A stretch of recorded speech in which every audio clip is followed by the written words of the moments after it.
Chapter 317. Zhang Xiaohua was able to drink a pot of top-grade Longjing tea without spending a single copper coin in the tea shed.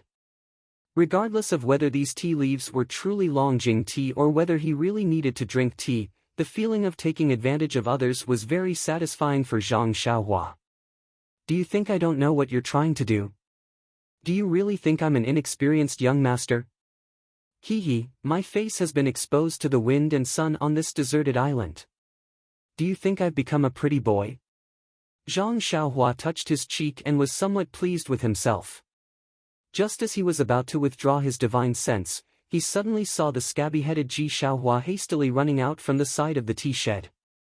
He was very astonished. He had a good impression of this manservant.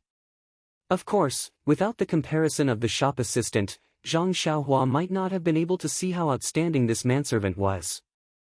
At the very least, he had exchanged 100 copper coins for himself and hadn't embezzled a single copper coin. He also hadn't been waiting to ask for a tip, right? Ji Xiaohua exited the straw shed and stood on the main road. He first looked around anxiously. After some thought, he ran in the direction of Songning town. Zhang Xiaohua was now 18 years old and was in the middle of growing. At this time, he was already a head taller than the average person. However, there were many people on the main road. With Ji Xiaohua's height, how could he possibly see him? Zhang Xiaohua didn't know if this scabby-headed brat was looking for him, but he still slowed down his footsteps and revealed his figure through the gaps of the crowd. His black robe was rather conspicuous. As soon as he revealed his figure, Ji Xiaohua's eyes lit up. He first looked back and didn't see anyone, so he quickly ran over. Zhang Xiaohua's back was facing him, so he only used his divine sense to observe. Seeing the little guy's face covered in sweat as he rushed towards him, he couldn't help but feel a little puzzled. Could it be that he was asking for a tip? Thinking of this, his right hand involuntarily covered his chest. When Ji Xiaohua saw Zhang Xiaohua's black figure, her eyes lit up with joy. Just as she was about to shout, she covered her mouth with her hand and secretly looked back, left and right. Only then did she quicken her pace and catch up. Seeing this situation, Zhang Xiaohua had a little understanding in her heart. This manservant with the same name as her probably had something to tell her. Sure enough, after Ji Xiaohua caught up with Zhang Xiaohua, she didn't dare to speak loudly. She only tugged at Zhang Xiaohua's sleeve and said, "Young master, this little one has something to say to you." Then, she looked around and scurried to a big tree on the side of the road like a kitten. Then, she looked back and waved at him anxiously with her small hands. Zhang Xiaohua found it very funny, but she was also slightly touched. No matter what this servant came to her for, as long as he didn't want to harm her, she would give him a little reward. Well, how much should she give him? Was this a problem? Seeing Zhang Xiaohua walking over leisurely, Ji Xiaohua was a little anxious. She wanted to go over and tug at him but didn't dare to. She could only look back and stomp her feet. When Zhang Xiaohua was behind the big tree, she said anxiously, "Young master, you must not believe what that man said just now." Zhang Xiaohua looked at her with interest and smiled. "Ji Xiaohua, why should I believe you? Don't believe him. Besides, do you know where Pingyang City is?" When Ji Xiaohua heard this, her face flushed red. Her childish voice was a little high-pitched as she said, "It's okay if young master doesn't believe me. I also don't know where Pingyang City is. However, you must not believe him. Every time he gives directions here, he will first go west, pass through Songning town, and then go north. I think this Pingyang City might not be a place he has been to before. Besides..." Ji Xiaohua gritted her teeth and said, He often stays in the tea stall. I heard the shopkeeper call him Master Su. I don't know anything else." When she finished, she saw that Zhang Xiaohua didn't believe her. She stomped her feet slightly and gritted her teeth. "I only know this much. I don't dare to say anything else. Young master is so young. It's better for you to go home early. I'm leaving." When she finished, she turned and ran towards the main road. Zhang Xiaohua was quick to react. She grabbed his arm and said, Ji Xiaohua, you spent so much effort to tip me off. Don't tell me you don't want me to reward you. When Ji Xiaohua heard this, there wasn't a trace of embarrassment on her face. She said mockingly, Young master, since you don't believe me, why should I make a fool of myself? Instead, you will think that I'm lying to you. Zhang Xiaohua smiled. Of course I believe you. That, calm lake and autumn moon, in Pingyang City is just something I made up. Oh? Ji Xiaohua was first elated, then disappointed. He said, since young master knows that I'm lying to you, then I'm relieved. I still have to go back to tend to the fire. Young master, you should go home quickly. Zhang Xiaohua still didn't let him go. She asked, I still want to know why you risked being found out to tell me this. Aren't you afraid that Master Su will find trouble with you? Ji Xiaohua scratched his scabby head and said, This, young master, I can't explain it clearly. Maybe it's because you splashed the tea on Gue Air's face just now. This guy always bullies me and even badmouths me in front of the shopkeeper. Following that, she said in a desolate tone, How would Master Su notice someone like me? Even if he did, I only have a mother who has been ill for a long time at home. Even eating is difficult for her. How would he be able to do anything? Then, she shook off Zhang Xiaohua's hand with all her might and said, Young master, I have to go back quickly. The shopkeeper already said that if he finds out that I did anything wrong, I won't be allowed to boil water in the tea shed. Hold on to me. I'm sure the shopkeeper has already found out by now. Then what do you say? Hee, I'll say that I have diarrhea. I can control the heavens and earth, but I can't control my shit and fart. I'll beg and beg. At most, I'll kowtow a few times and suffer a few kicks from him. I'm sure he'll let me stay. At that moment, Zhang Xiaohua felt a lump in his throat. It was as if he saw himself coming out of the Guizhuang house and coming to Pingyang City. He thought that he had suffered enough at Huanxi Mountain Villa, Lotus Escort Agency, and Misty School. However, looking at this kind-hearted Ji Xiaohua who wanted to earn some money to buy food for himself and his sick mother, he was really too blessed.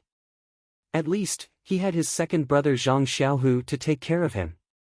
At least, he had a warm and happy home in a distant village.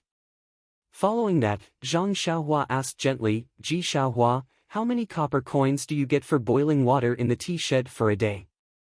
Ji Xiaohua smiled bitterly and said, This tea shed manager is more stingy.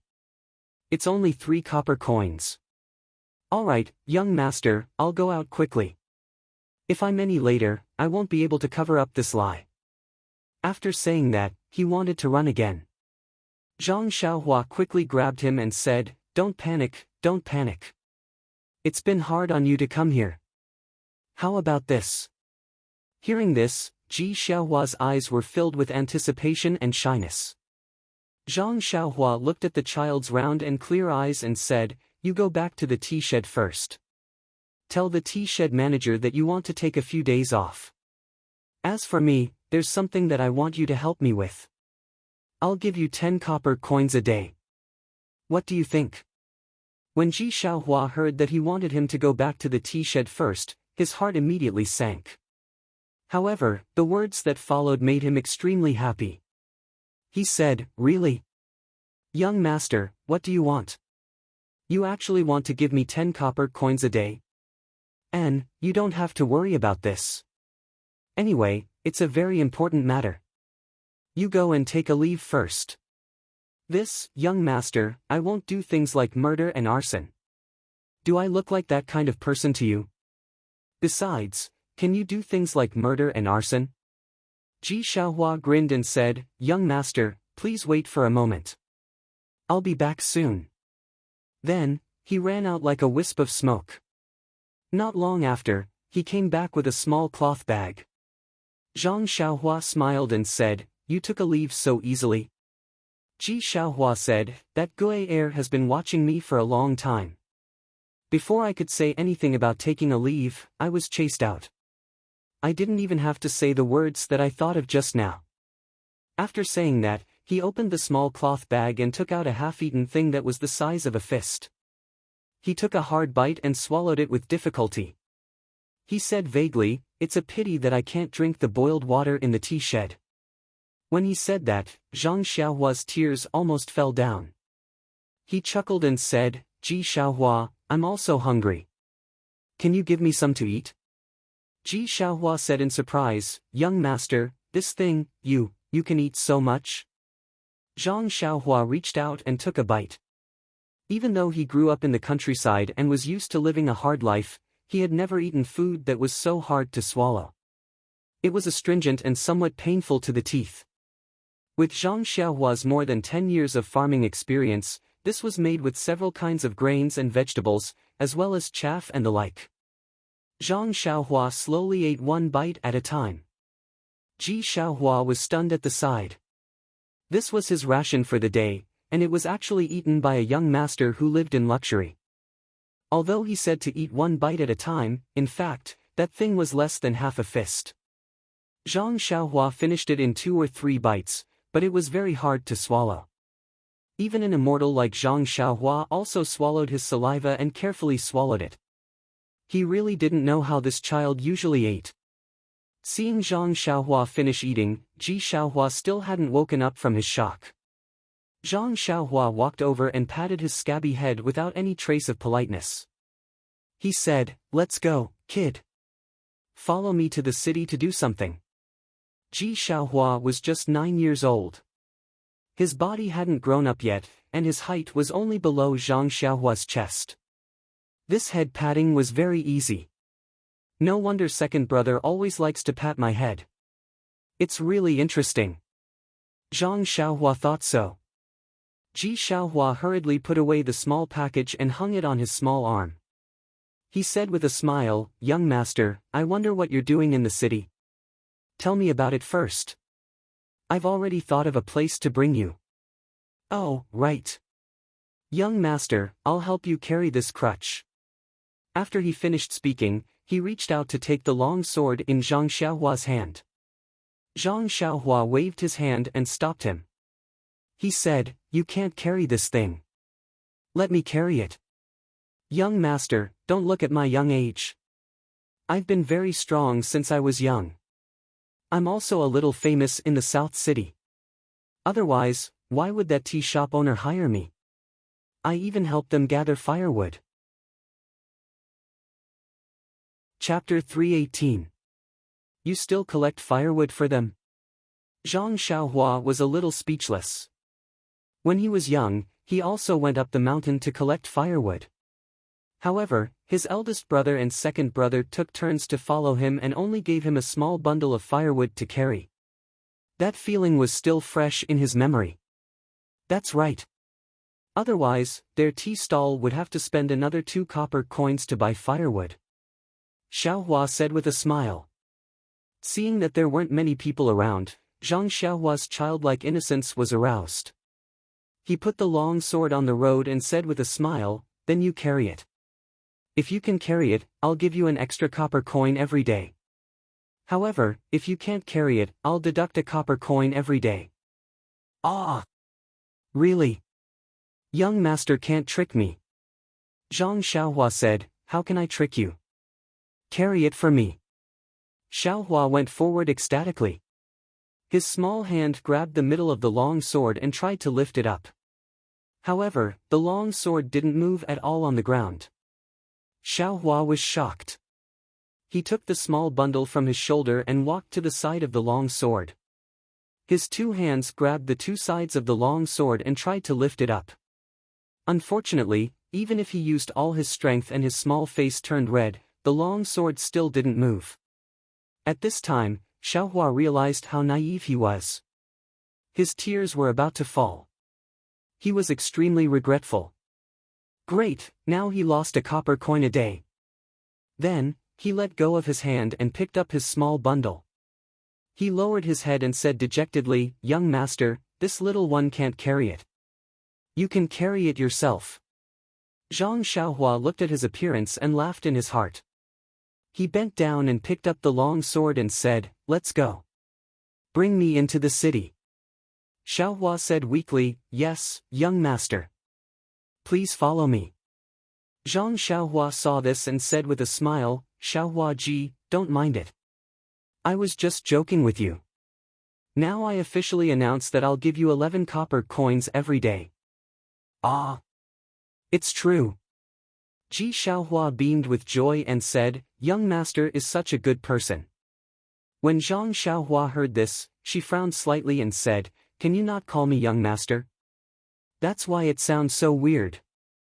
Xiaohua asked curiously, young master, if I don't call you young master, what should I call you? Zhang Xiaohua scratched her head and felt depressed. That's right.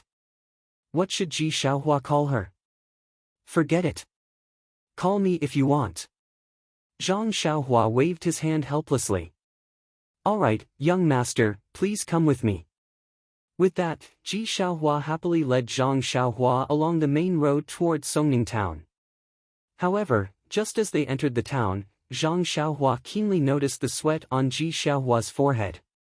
Zhang Xiaohua found it very strange. They had just walked for a while. Logically speaking, this child often walked, so how could he be so tired? While she was puzzled, Xiaohua Ji stopped and wiped the sweat on her forehead. She turned around and asked, young master, we're already in the city. What do you want to do? As she spoke, the fragrance of a steamed bun wafted over from a nearby store. The child couldn't help but look over and secretly spit. "Io." Zhang Xiaohua instantly understood and couldn't help but secretly want to hit herself. That thing just now must be Xiaohua Ji's ration for today. He hasn't eaten yet, but I ate it first. I wanted to let him have a good meal at noon, but I didn't expect that he hasn't eaten in the morning. The sweat on his forehead is probably from hunger. With this thought, Zhang Xiaohua smiled and said, the first thing to do after entering the city is of course to eat. This young master hasn't eaten breakfast yet. Let's go, I'll treat you to some steamed buns. With that, she walked towards the steamed bun store first. Although Xiaohua Ji was young, she had been outside for a few years. How could she not know Zhang Xiaohua's thoughts at this time? Looking at Zhang Xiaohua's back, she gratefully followed. Unfortunately, she didn't know that the young master in front of her was just a fake. Otherwise, she would have dragged him to a restaurant long ago. The vendor selling steamed buns was also a perceptive person. Seeing Zhang Xiaohua's dress, she hurriedly shouted, this young master, do you want to eat some steamed buns? Come and have a taste. You're used to eating fish and meat. Eat some of our vegetable buns. It's good for the body. After that, she looked at the dirty little table awkwardly. She didn't know if she should let Zhang Xiaohua sit down. Zhang Xiaohua didn't mind and sat down. Xiaohua Ji followed and stood beside Zhang Xiaohua. She didn't know whether she should sit or stand. Zhang Xiaohua smiled and said, sit down, Ji Xiaohua. Don't be polite. Thank you for calling me young master several times. Today, I'll treat you to some steamed buns. Ji Xiaohua sat down obediently. She sat at the end of the bench far away from Zhang Xiaohua. To be honest, it was one thing to work for a young master and another to eat with him. She heard that rich families had rules when eating.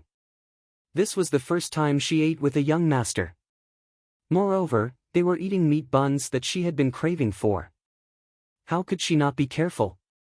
Seeing this, Zhang Xiaohua didn't say much. She said to the vendor, give me 4 steamed buns and 6 steamed buns. The vendor happily said, okay, I'll give it to you right away. After that, she took 2 trays from the top of the 2 tower-like steamers. She picked them up and gave them to the 2 of them. Zhang Xiaohua saw Ji Xiaohua staring at the fragrant steamed buns. She smiled and pushed the 4 steamed buns in front of him. Ji Xiaohua's eyes were a little disappointed. She reluctantly looked at the steamed buns in front of Zhang Xiaohua. She swallowed her saliva and asked, young master, you eat first. Zhang Xiaohua smiled and said, let's eat together. After that, she picked up a pair of chopsticks from the table. Seeing this, Ji Xiaohua hurriedly said, young master, wait. Zhang Xiaohua was stunned and looked at Ji Xiaohua strangely. Ji Xiaohua took the chopsticks from Zhang Xiaohua's hand and skillfully picked up the tea from the table. After it was slightly hot, he handed it to Zhang Xiaohua. Zhang Xiaohua was a little helpless. Why was this young master not reliable at all? That's right, when did Zhang Xiaohua eat so delicately? Seeing Zhang Xiaohua pick up a steamed meat bun, Ji Xiaohua quickly picked up the chopsticks from the table, picked up a steamed vegetable bun, and took a bite. The steamed bun had just been taken from the fire. Although the outside was cold, the inside was very hot. Ji Xiaohua had very little experience in eating steamed buns. How could he know that it was so hot that his mouth kept sucking in cold air? Even so, he was reluctant to spit out the steamed bun in his mouth. Zhang Xiaohua looked at him and smiled. She reached out and poured a glass of water for him and said, "Drink some water and it won't be hot." Ji Xiaohua quickly stood up and muttered, "Young master, how can I let you pour water?" Zhang Xiaohua raised her hand and motioned for him to sit down and handed the water to him. Ji Xiaohua took it and quickly drank it, then drank it in one gulp. Although he was boiling water in the tea shed, he didn't dare to casually drink the water. He had been busy from morning until now and hadn't had a sip of water. How could he not be thirsty? Ji Xiaohua blew on the steamed vegetable bun while eating it. He was about to eat the second one when Zhang Xiaohua smiled and pushed the steamed meat bun beside her to him and said, "Eat the meat bun now." Ji Xiaohua was stunned and didn't understand what was going on. Zhang Xiaohua smiled and said, "You eat first. We'll talk while eating." After receiving the order to eat, how could Ji Xiaohua still be reserved? He picked up the meat bun and began to eat. Fortunately, he had the experience of eating the steamed vegetable bun just now, so his mouth wasn't scalded by the meat bun.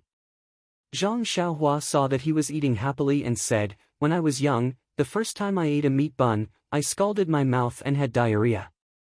Later, I heard people say that if the stomach doesn't eat meat for a long time, it's best to eat some vegetables first and then eat meat. That's why I let you eat a meat bun first." Ji Xiaohua suddenly understood. With a meat bun in his mouth, he muttered, "Young master knows a lot." Zhang Xiaohua curled her lips. Nonsense, how could he not know the experience that was exchanged with diarrhea?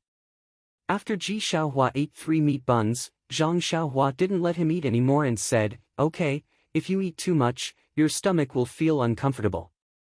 Pack up the rest of the buns. It won't be too late to eat when you're hungry later." Ji Xiaohua was overjoyed and hurriedly and carefully put away the rest of the buns. Seeing Ji Xiaohua's careful appearance, Zhang Xiaohua felt very strange and asked, "We'll eat in a while, you don't have to be so serious." Ji Xiaohua looked up and said seriously, "I'm already full. I want to bring this back for my mother to eat." The word "mother" made Zhang Xiaohua's nose sour again. She didn't know who was missing her, or who thought that she had already passed away and was sadly missing her mother. He waved his hand and said to the vendor, "Waiter, pack up 2 more trays of steamed buns for me, 1 for vegetables and 1 for meat." Ji Xiaohua curiously asked, "Young master, you didn't eat a single one just now. Could it be that you're waiting to eat on the road?" Zhang Xiaohua smiled and said, "This is for you to bring back to your mother." "Ah!" Ji Xiaohua couldn't believe her ears and said, "Is this true?" "Yes, why would I lie to you? This is 40 copper coins. Young master, you're so generous." "Ah! 40 copper coins, ah! I thought it was 36 copper coins. AI, this world is not like the old days. Forget it, I'll be generous this time." Zhang Xiaohua paid the bill. Xiaohua nimbly packed up the steamed buns and asked, "Young master, it's time to get down to business." Zhang Xiaohua looked at the things in his hands and said with a smile, "Don't worry, my business is very easy. Take back the things in your hands first, then we'll talk." "Okay, mother probably hasn't eaten anything either. It's just right to send it back now." Xiaohua was overjoyed at this turn of events. Ji Xiaohua's house was in the south of Songning City. Although it was in the city, it was a shabby little courtyard with leaky little houses everywhere. It was even worse than Zhang Xiaohua's Guizhuang house. Zhang Xiaohua didn't enter the house and just stayed in the courtyard. He didn't feel any discomfort, but Ji Xiaohua wouldn't let him in no matter what, saying that it would be too slow to treat Zhang Xiaohua. Zhang Xiaohua's divine sense had already swept through the shabby house. There was only a middle-aged woman with grizzled hair inside. She was curled up on the bed and coughed from time to time. Although she tried her best to endure, how could she endure it? In Zhang Xiaohua's divine sense, he seemed to see that woman spit out traces of blood. Zhang Xiaohua sighed and thought of his grandmother. Wasn't she like this in the past? Therefore, the peak of martial arts should be comparable to the 5th or 6th layer of the immortal path's qi refining stage. Moreover, the qi of heaven and earth was insufficient now, so magic could not display its power. Of course, it was inferior to martial arts.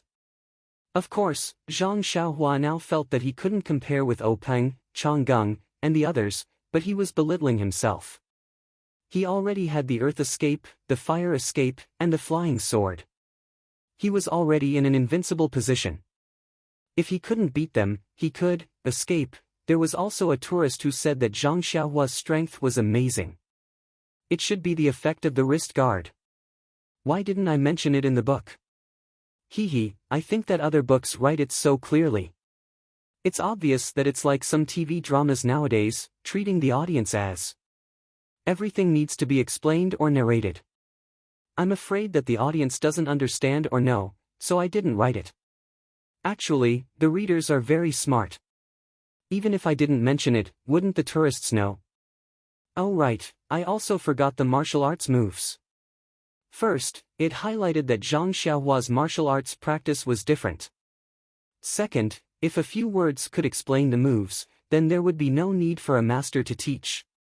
Especially, if the men's football team was given a training manual, they would have dominated the World Cup. And it seems that the so-called training in the country should be world-class. Chapter 319.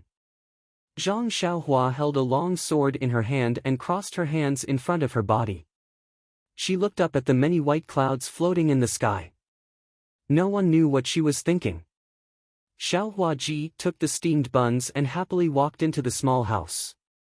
Mother, look what I brought back for you. Just as she stepped into the small house, Xiaohua Ji shouted. Xiaohua, why did you come back so early? Ji Xiaohua's mother asked strangely, ignoring her question. Mother, I met a young master in the tea shed. He asked me to take him to do something. He also said that he would give me 10 coins a day. Oh, it's 11 coins. Look, these are the steamed buns he invited me to eat. He also asked me to bring back 2 trays for you. What? Who told you to run out of the tea shed so easily? I asked Father Hao, who was on the streets, to find it for you. It was not easy. This, Mother, I know, but, no buts. You really have guts. Who dares to believe you? If others deceive you, how do you want Mother to live? Mother, this young master is really good, and the shopkeeper of the tea shed already doesn't let me go there anymore. You, Xiaohua, why don't you let Mother worry? After speaking, she struggled to get up from the bed. Xiaohua Ji hurriedly stepped forward to support her and said, Mother, you rest, I will feed you steamed buns. Xiaohua Ji's mother didn't know whether to laugh or cry. She said, You, Xiaohua, why can't you grow up? What's wrong? Mother. Xiaohua Ji was very puzzled. Xiaohua Ji's mother lovingly looked at her son, who was just 9 years old. She knew that he was still very childish. She explained, he is the young master of a large family. He came to our house and gave us something to eat. No matter what, we have to meet him and thank him, and, after pausing for a moment, she continued, in the end, he is a stranger. Mother also needs to meet him. Don't let him deceive you. Ji Xiaohua sensibly nodded her head. She helped her mother get her outer garment and shoes, and then helped her mother out of the room. When Zhang Xiaohua saw him come out, she quickly went forward and wanted to greet him. The woman rushed to greet him and said, Young master, this lowly concubine Zhang greets young master. Zhang Xiaohua hurriedly returned the greeting and said, "Auntie, you're welcome. You're not in good health, so you should rest in the house." Madame Zhang was in her 30s, but her hair was already white. At first glance, she looked even older than Guo Sufei a few years ago. It was no wonder that Zhang Xiaohua called her auntie the moment she arrived. In fact, he didn't know what to call her. Mrs. Zhang smiled bitterly and said, "Young master, don't be like this. This lowly concubine can't afford it. Just call me Mrs. Zhang." As he spoke, he coughed a few more times. Zhang Xiaohua smiled and said, "Then it's better to call you Aunt Zhang." Madame Zhang repeatedly said that she didn't dare. Then, she carefully sized up Zhang Xiaohua and thought to herself, this young master is not bad. He is very approachable and doesn't have the air of a young master. Look at the long robe he is wearing, which is unique in Songning City. Moreover, he looks very kind and doesn't have a trace of darkness. Just looking at him makes people feel at ease. Nonsense, this fellow was originally a kind-hearted country boy. How could he have the misgivings in Madame Zhang's heart? Madame Zhang coughed for a while and said, "What does young master want Xiaohua to do for you? If it's convenient, can you tell this lowly concubine?"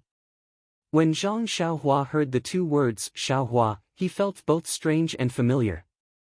He smiled and said, "It's nothing. Aunt Zhang, I'm not from here. Just now, I was almost cheated in Ji Xiaohua's tea house. Thanks to Ji Xiaohua's reminder, I thought that I might encounter some trouble in Songning town, so I wanted to find a local to guide me and help me bargain so that people wouldn't cheat me. I saw that Ji Xiaohua is very clever and dutiful, so I wanted him to help me. However, I also caused him to be fired by the tea house owner. Don't worry, I will compensate him."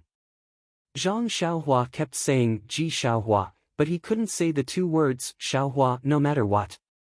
When Madame Zhang heard this, a stone fell to the ground. She coughed and said, "In that case, let Xiaohua follow young master for a few days. However, don't mention the compensation. Since he helped young master, he can only take young master's share of the money. Xiaohua should understand this." Zhang Xiaohua waved his hand and said, "It's fine, Aunt Zhang. Actually, it's just helping me buy a horse and asking about some things. It won't take a few days, probably half a day." Madame Zhang's expression didn't change, but Ji Xiaohua next to her was greatly disappointed. He wanted to earn more money, but today, he only earned 11 copper coins. Madame Zhang turned to Xiaohua and said, "Xiaohua, go and follow young master. Be careful and don't get cheated. Go quickly and come back quickly." Ji Xiaohua nodded his head and stood beside Zhang Xiaohua. After Zhang Xiaohua saluted Madame Zhang, he took Ji Xiaohua out of the small courtyard. When they walked out of the small courtyard, Ji Xiaohua deliberately turned his head and shouted, "Nyangqin, eat the steamed buns while they're hot. By the way, eat a vegetable steamed bun first, then eat a meat steamed bun." Madame Zhang coughed and nodded her head with a smile, but her footsteps didn't slow down even half an inch. After leaving Ji Xiaohua's house, the first thing Zhang Xiaohua did was to ask him to bring her to a ready-made clothing store. She bought a set of very ordinary clothes and wore them outside. That was because anyone who wore strange clothes would be stared at wherever they went. The first thing Zhang Xiaohua did was to find ordinary clothes to change into. However, Zhang Xiaohua was already immune to cold and heat. That black robe was obviously a good thing. He took it and was willing to take it off. He just wore it inside. As the saying goes, people rely on their clothes and horses rely on their saddle. When Zhang Xiaohua changed into ordinary clothes, he immediately became ordinary. He no longer had the aura of a young master. Ji Xiaohua praised from the side, "Young master, you're really amazing. After changing your clothes, you look like an ordinary person and not a young master." Zhang Xiaohua curled his lips and secretly said, "Isn't this nonsense? He doesn't look like a young master. He's just an ordinary person. Where did this young master come from?" After changing the clothes, the effect was obvious. On the street, no one looked at the two ordinary young people. Even when Zhang Xiaohua and others came to the horse market to choose horses, no one paid attention to them. Fortunately, Xiaohua was a local and was very familiar with this place. Not long after, he helped them find a shop with a good reputation. The shop assistant's attitude towards the two was average and didn't discriminate too much. This made Zhang Xiaohua very satisfied. However, when it came to choosing horses, the shop assistant was very dissatisfied. Why? No matter what horse the shop assistant recommended, the tall and seemingly inconspicuous young man shook his head and didn't even take a step closer.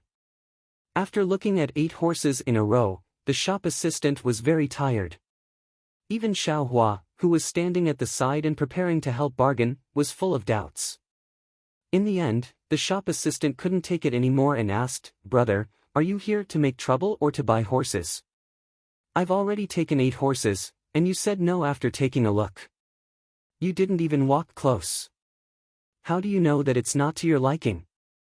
Zhang Xiaohua smiled and said, "It's not that I can't forget you, but these horses are not suitable.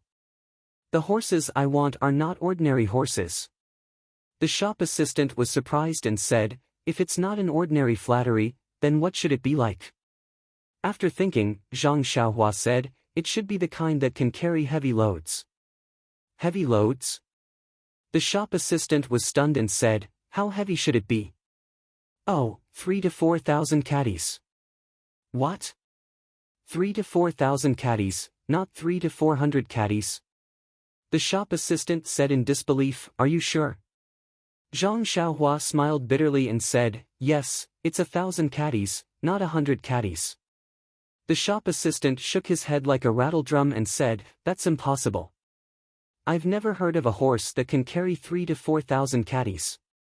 You want a cow, right?" "Oh, no, the legendary camel." Ji Xiaohua, who was standing at the side, seemed to understand at this time. She looked thoughtfully at the long sword in Zhang Xiaohua's hand. The shop assistant only thought that Zhang Xiaohua was tricking him and didn't take it to heart. He was about to greet the other customers when Xiaohua hurried forward and said with a smile, "Big brother, don't misunderstand. My family's young master has some special requirements. Otherwise, he wouldn't have come to your shop. Is your shopkeeper here? Perhaps the old man has some ideas." Ji Xiaohua was not very old. In the eyes of the waiter, he was just a clever page boy. The waiter pondered for a while and then went into the inner room. Not long after, a tall and sturdy man came out from the inner room. He frowned and looked at the inconspicuous Zhang Xiaohua from head to toe. Then, he asked, "Young master, the horse you want is really not available in this shop. Why don't you go to another stables to look?" Zhang Xiaohua thought for a moment and cupped her hands and said, "Then I'll have to trouble shopkeeper. By the way, can you let me see your best horse?" "This." The sturdy man hesitated.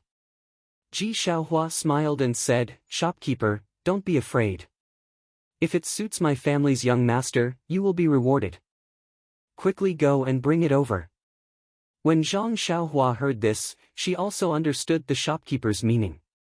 She wanted to take out the banknotes from her purse and show it to the shopkeeper, but he didn't know how much the best horse cost. If she rashly took out the banknotes, if it was less, wouldn't it be very embarrassing?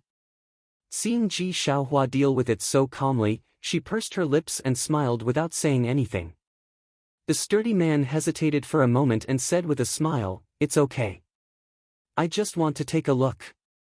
Young master, please follow me to the back to take a look." Zhang Xiaohua looked at Ji Xiaohua with satisfaction and followed the sturdy man to the back. After turning a few small aisles, they entered a large courtyard. At a glance, there were dozens of tall horses in this courtyard. However, they couldn't use their divine sense to recognize the horses. Otherwise, wouldn't Zhang Xiaohua be able to sweep them away? Just when Zhang Xiaohua was overwhelmed, the sturdy man turned around and said, "Young master, please come with me." After that, he brought Zhang Xiaohua to a stable in the corner facing the sun. He saw that there was a tall and beautiful date red horse tied to the stable. Although Zhang Xiaohua didn't know much about horses, he could roughly tell whether it was good or bad. This horse was obviously not on the same level as the one the shopkeeper brought over. Please add it to your collection, please give it a tip, thank you. Chapter 320. Zhang Xiaohua smiled and said, "Shopkeeper is really hiding something. Compared to what I saw just now, it's much better."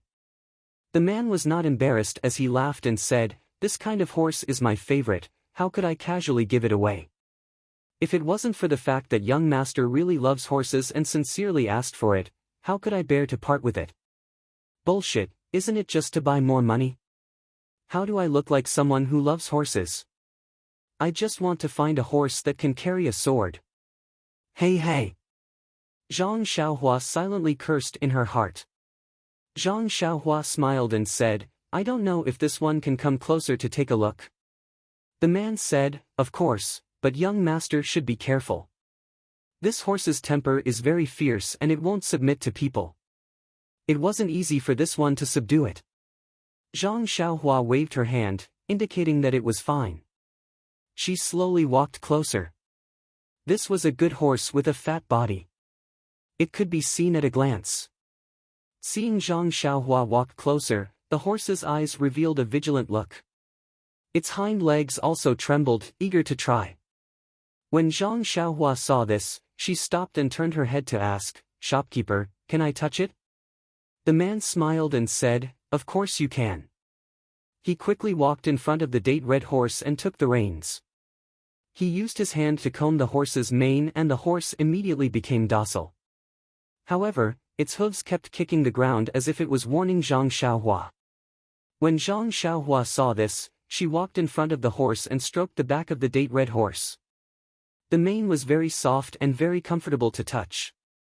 Xiaohua curiously walked forward and looked at the date red horse with envy.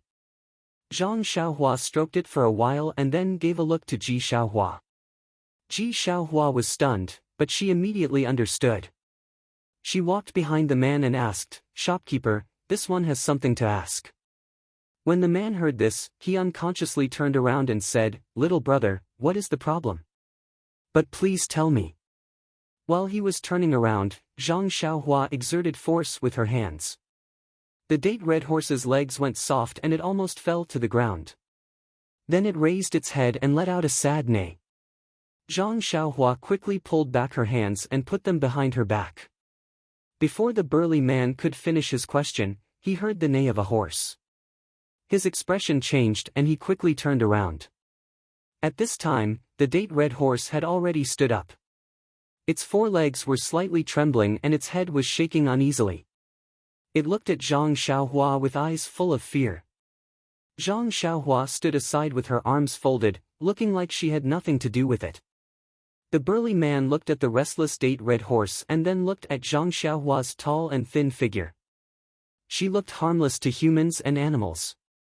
He was a little puzzled and quickly comforted his beloved BMW. Ji Xiaohua, on the other hand, saw everything clearly, and her heart couldn't help but be filled with astonishment. On the side of the road in Songning town, he couldn't even pick up that unremarkable sword even after using all of his strength. Just now, this thin and weak youth's two hands pressed down on the tall horse until it almost went limp.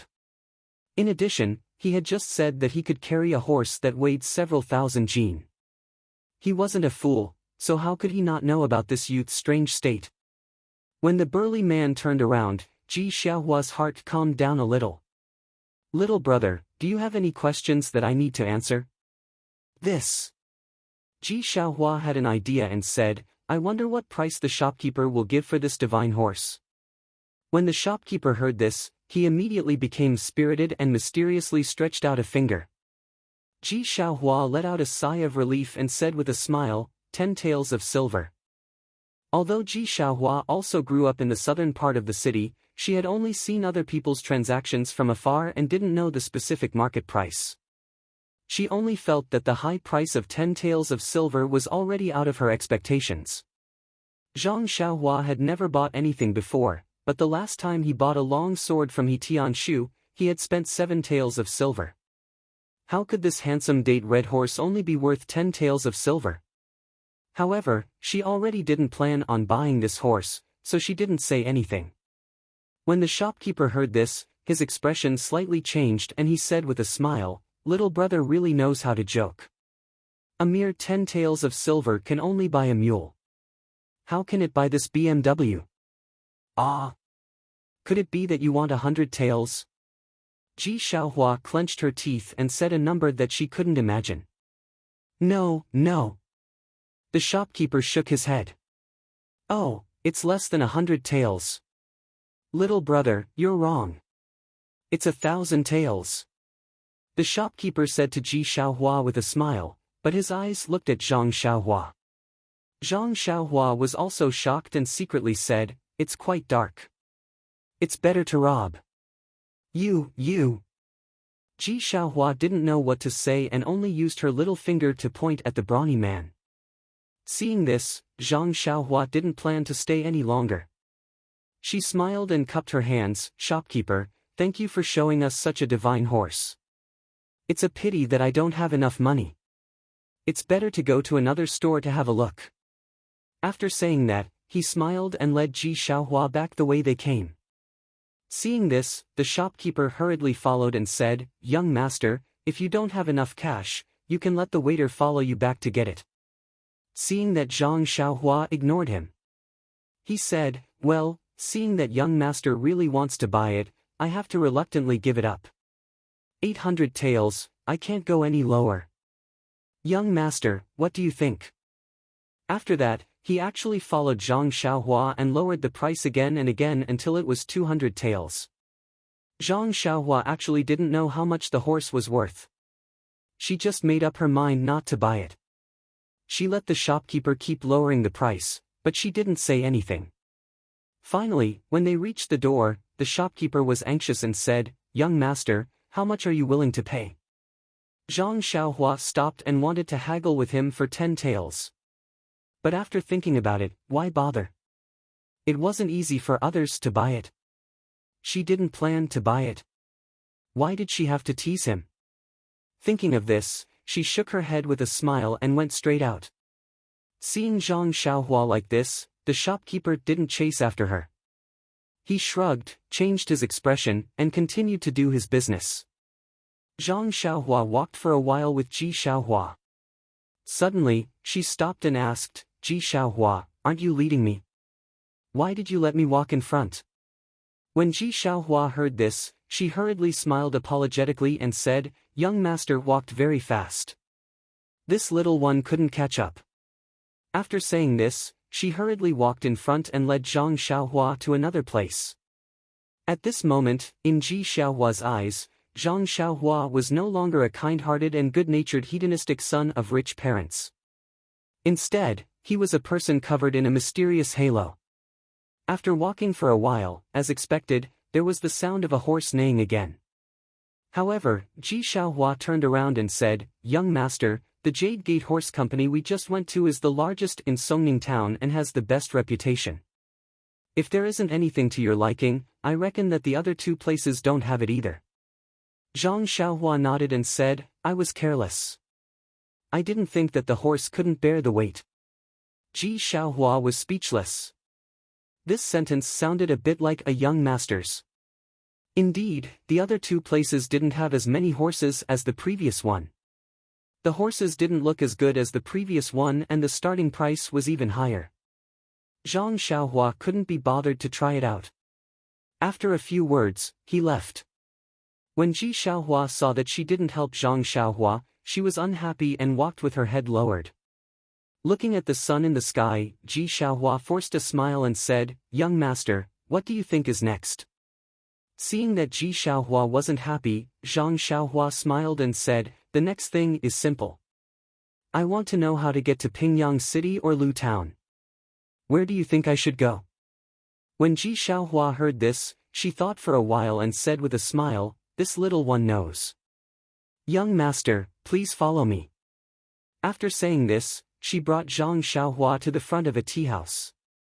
Zhang Xiaohua didn't understand and said, "Can this kind of information be found in this tea house?" Ji Xiaohua smiled and said, "Young master, don't be anxious. In this Jing city, there are only tea houses and wine shops that are well informed. But if you have to follow along, it's better for you to go by yourself. Why would you need me? Please take a seat in this tea house, brew a pot of good tea and enjoy it carefully. Wait for me to go and find out for you. What do you think? Ah, is that so? Zhang Xiaohua really didn't enjoy such treatment. He touched his chin and said with a smile, "Okay, Ji Xiaohua, if you can find out more details, I'll reward you with more copper coins." Ji Xiaohua smiled and said, "That's good. Young man, come with me." Afterwards, Ji Xiaohua led Zhang Xiaohua to the tea house and ordered some tea for him. She asked around in the tea house and then quickly ran out again. Zhang Xiaohua sat under the sun, basking in the warm sun as he tasted the fragrant tea and waited quietly. It seemed that at this moment, he finally understood the true meaning of silver. In his mind, he removed the equating sign between silver and food. Sigh. He sighed and looked away from the steam rising from the teacup to the bustling crowd on the street outside the tea house. He couldn't help but feel a sense of realization. Humans, in the blink of an eye, Zhang Xiaohua seemed to be in a trance. His consciousness rose up high and watched the people on the street. Gradually, there were more and more people on several streets. Later, he saw the entire Songning town and the entire town. He also seemed to see Xiaohua running around busily. However, these people slowly became as small as ants in Zhang Xiaohua's eyes. Their actions were extremely laughable. Zhang Xiaohua's consciousness rose higher and higher. He felt like a white cloud floating in the sky. Everything on the ground had nothing to do with him. His heart only yearned for that freedom. In the tea house, Zhang Xiaohua's body held the teacup in his left hand under the sunlight. He didn't move at all and didn't even blink. He actually had an otherworldly appearance. There was a faint flicker of brilliance and sometimes, there was even a hint of transparency. Zhang Xiaohua's consciousness rose higher and higher. He actually saw the sea, the ships on the sea, and the islands that were like black dots. In Zhang Xiaohua's heart, there was no trace of emotion. He just rose up like that. Suddenly, a thunderous voice resounded through the world. "Young master, what are you doing?" In the blink of an eye, Zhang Xiaohua's consciousness, which had floated high, suddenly fell down. The situation just now seemed to be rewinding. He fell to the ground. In an instant, he fell from the ninth heaven to the tea house. Zhang Xiaohua's body didn't move. His eyes immediately lit up. He blinked and saw Xiaohua beside him looking at him with a face full of fear. The boiling hot teacup in his hand was already cold. The noon sun had already passed the top of his head. Chapter 321. Zhang Xiaohua smiled. Only then did he realize that the boiling hot teacup in his hand had already turned cold. The noon sun had already passed over his head, and his body, which was sitting under the sunlight, was gradually moving into the shadows. That fleeting moment had actually taken such a long time. Zhang Xiaohua couldn't help but frown. He felt that it had only been a few breaths of time. This feeling was really very strange. After carefully savoring that mysterious feeling, Zhang Xiaohua had a kind of understanding in his heart. It was an indescribable feeling. Then, with a thought, he secretly checked the cultivation of the Heart Sutra. Sure enough, the stagnant cultivation had already shown signs of loosening. It was as if he could see the light of the sixth layer. Zhang Xiaohua was very emotional. In the past, he had to painstakingly absorb the vitality in vitality stones in order to advance a little. Just now, in just a few breaths of time, his cultivation, which had been unable to advance no matter how much vitality he absorbed, had advanced a solid step forward. It seemed that the cultivation methods of the middle and early stages of the qi refinement realm were still very different. Thinking about the situation just now, Zhang Xiaohua still felt some lingering fear. He wasn't too sure if this situation was lucky or unlucky. He only knew that if Ji Xiaohua had called him a little later, perhaps his consciousness really would have flown beyond the 9 heavens. Misfortune is where fortune lies where misfortune lies. Zhang Xiaohua looked at Ji Xiaohua's childish and anxious face and felt very emotional. He had only come to Songning town to inquire about the way home, but he had met this child who had the same name as him and so many things had happened. The improvement of his mental state and the increase of his cultivation were real matters. All of this was inextricably linked to Ji Xiaohua. However, what could he do for him? Although he knew how to refine pills, he only had a pile of fasting pills. He didn't have any immortal pills for living people or pills for curing illnesses. Although he cultivated the path of immortality, he only knew how to kill people. What could he help him with? Just as he was thinking, Xiaohua called out again, "Young master, are you all right?" Zhang Xiaohua smiled and said, "How could I be all right? I'm fine, I'm fine." Then, he called out, "Waiter, give me some desserts." "All right," the shop assistant in the distance replied cheerfully. But in his heart, he secretly thought, this guy must be a fake young master. He didn't even drink a cup of tea and sat there for the whole afternoon. Isn't it because he's afraid of eating too much snacks? When he saw that his companions were here, he quickly ordered one. Hee, I've seen a lot of people like him. Zhang Xiaohua pointed at the stool and said, "Ji Xiaohua, have a seat. You look exhausted. Drink some water first and have some snacks later." After that, he picked up the teapot and poured some water for Xiaohua. Ji Xiaohua didn't dare to sit down and rushed to pour herself. Zhang Xiaohua smiled and said, "You'd better do it. I want to thank you with this cup of water." Xiaohua said shyly, "Young master, you're welcome. Didn't you want me to do something for you?" Zhang Xiaohua reached out and patted him on the shoulder to let him sit down. She put the poured tea in front of him and said, "I have something else to thank you for." "Ah!" Xiaohua said in surprise, "Young master is amazing. You already know." Zhang Xiaohua asked curiously, "What do I know? Is this not what young master is talking about?" Xiaohua said as she carefully took out a piece of white cloth. "What is this?" Zhang Xiaohua asked. "So young master doesn't know." "Know what? How would I know? If you don't tell me, of course I don't know. Only if you tell me will I know." Zhang Xiaohua was in a good mood and chatted with Ji Xiaohua. At this moment, the waiter served the fragrant pastries. Zhang Xiaohua pointed at the pastries and said, "This is also to thank you. Eat to your heart's content." Xiaohua stuck out her tongue and swallowed her saliva. She said, "Young master Xia, you should take a look at this first." Zhang Xiaohua took the white cloth and unfolded it. On the upper right corner were the words Songning Town and on the lower left corner were Pingyang City and Lu Town. In the middle were a few other names. In between these names, there were many lines drawn. Could this be the route from Songning Town to Lu Town and Pingyang City? Looking at Zhang Xiaohua's surprised expression, Ji Xiaohua was very pleased. As he ate the desserts, he said, "Young master, the Pingyang City that you mentioned is really far away. I've asked a few people and they all told me different things. However, this route is what most of them said. Moreover, it's really a coincidence that someone in Lu Town had gone there to sell silk before and found out about it." "Silk? Why didn't I know that Lu Town produces silk?" "Hee, young master, it's just fake silk." "Oh, I see." Subsequently, Xiaohua continued, "I could have come back earlier, but I thought that if I told you, you might forget in a while. I wanted to draw one myself, but it was like a cat scratching. I had no choice but to find a street artist to help me draw it." Following that, she took a big bite of the crispy pastry and said angrily, "That guy actually took advantage of the situation to increase the price and asked me for 3 copper coins.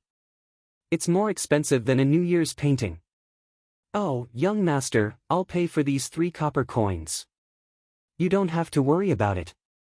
I didn't even manage to buy a horse just now. I feel sorry for making you come here for nothing." Zhang Xiaohua listened with interest. "Hee, if you paid for it yourself, why did you tell me the price of this white cloth? This guy is really clever. He's much better than me when I was young." However, looking at the very detailed lines drawn on the white cloth, why would Zhang Xiaohua care about this little trick? It was smart of him to only do this little trick. There were many lines on the white cloth, but Zhang Xiaohua already understood them with just a glance. They were deeply imprinted in his mind. However, he still carefully folded the white cloth and kept it in his arms. Seeing this, Xiaohua smiled even more brightly, as if she had received the biggest reward for her hard work. After eating half of the pastry, Xiaohua stopped eating. Zhang Xiaohua asked curiously, "It's already noon. Is this enough for you?" "It's enough, it's enough. I'm small and my stomach is small. I'm already full." "Okay, okay. Now that you're full, come with me to do something else." After Zhang Xiaohua finished speaking, he got up and was about to leave.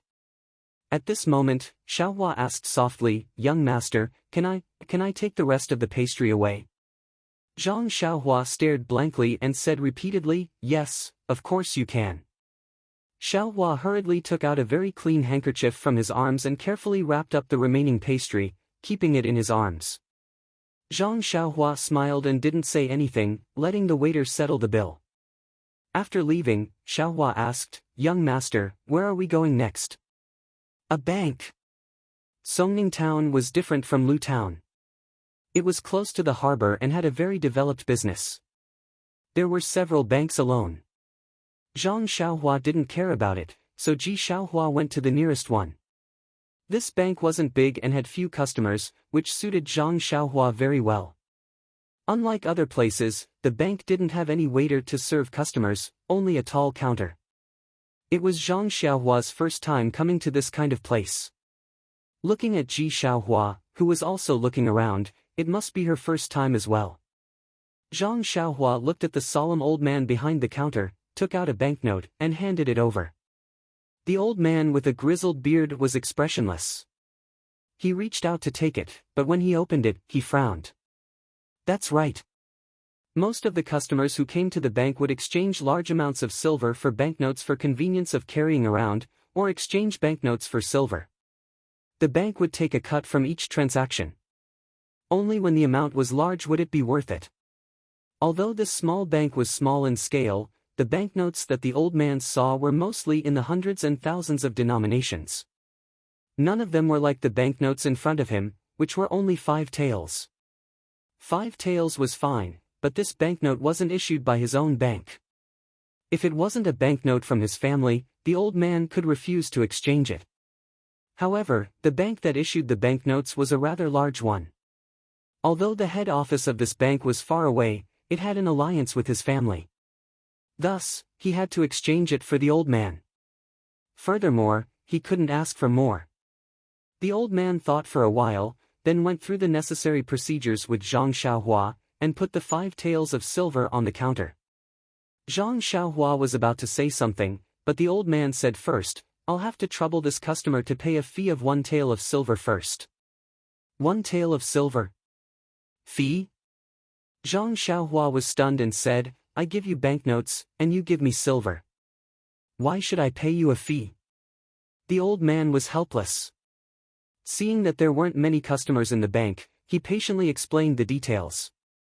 After listening to the old man's general financial knowledge, Zhang Xiaohua was enlightened. This banknote was convenient to carry, but the price was not small. Zhang Xiaohua sighed. She had a pile of gold in her purse, but it wasn't suitable to take it out now. She could only bite the bullet and let the bank rip her off. Zhang Xiaohua smiled and said to the old man, "This old man, I want to exchange this 5 taels of silver for 1 tael of silver. What do you think?" "Oh right, this exchange doesn't have a fee, right?" The old man looked at Zhang Xiaohua and said, "This isn't necessary." "Then, will your fee be paid from these scattered silver taels?" Zhang Xiaohua gave a thumbs up and said, "Old man is wise. That's exactly what this one meant." The old man was a little happy from this straightforward flattery. The corner of his mouth revealed a trace of a smile and said, "I've been working at this counter for dozens of years. What kind of people have I not seen? Just as you were about to lift your foot, I knew what you were going to shit." Zhang Xiaohua did not say anything, but Ji Xiaohua at the side laughed out loud. Zhang Xiaohua turned her head and rolled her eyes at Xiaohua. She did not dare to say anything as she was afraid that the old man would say something nice again.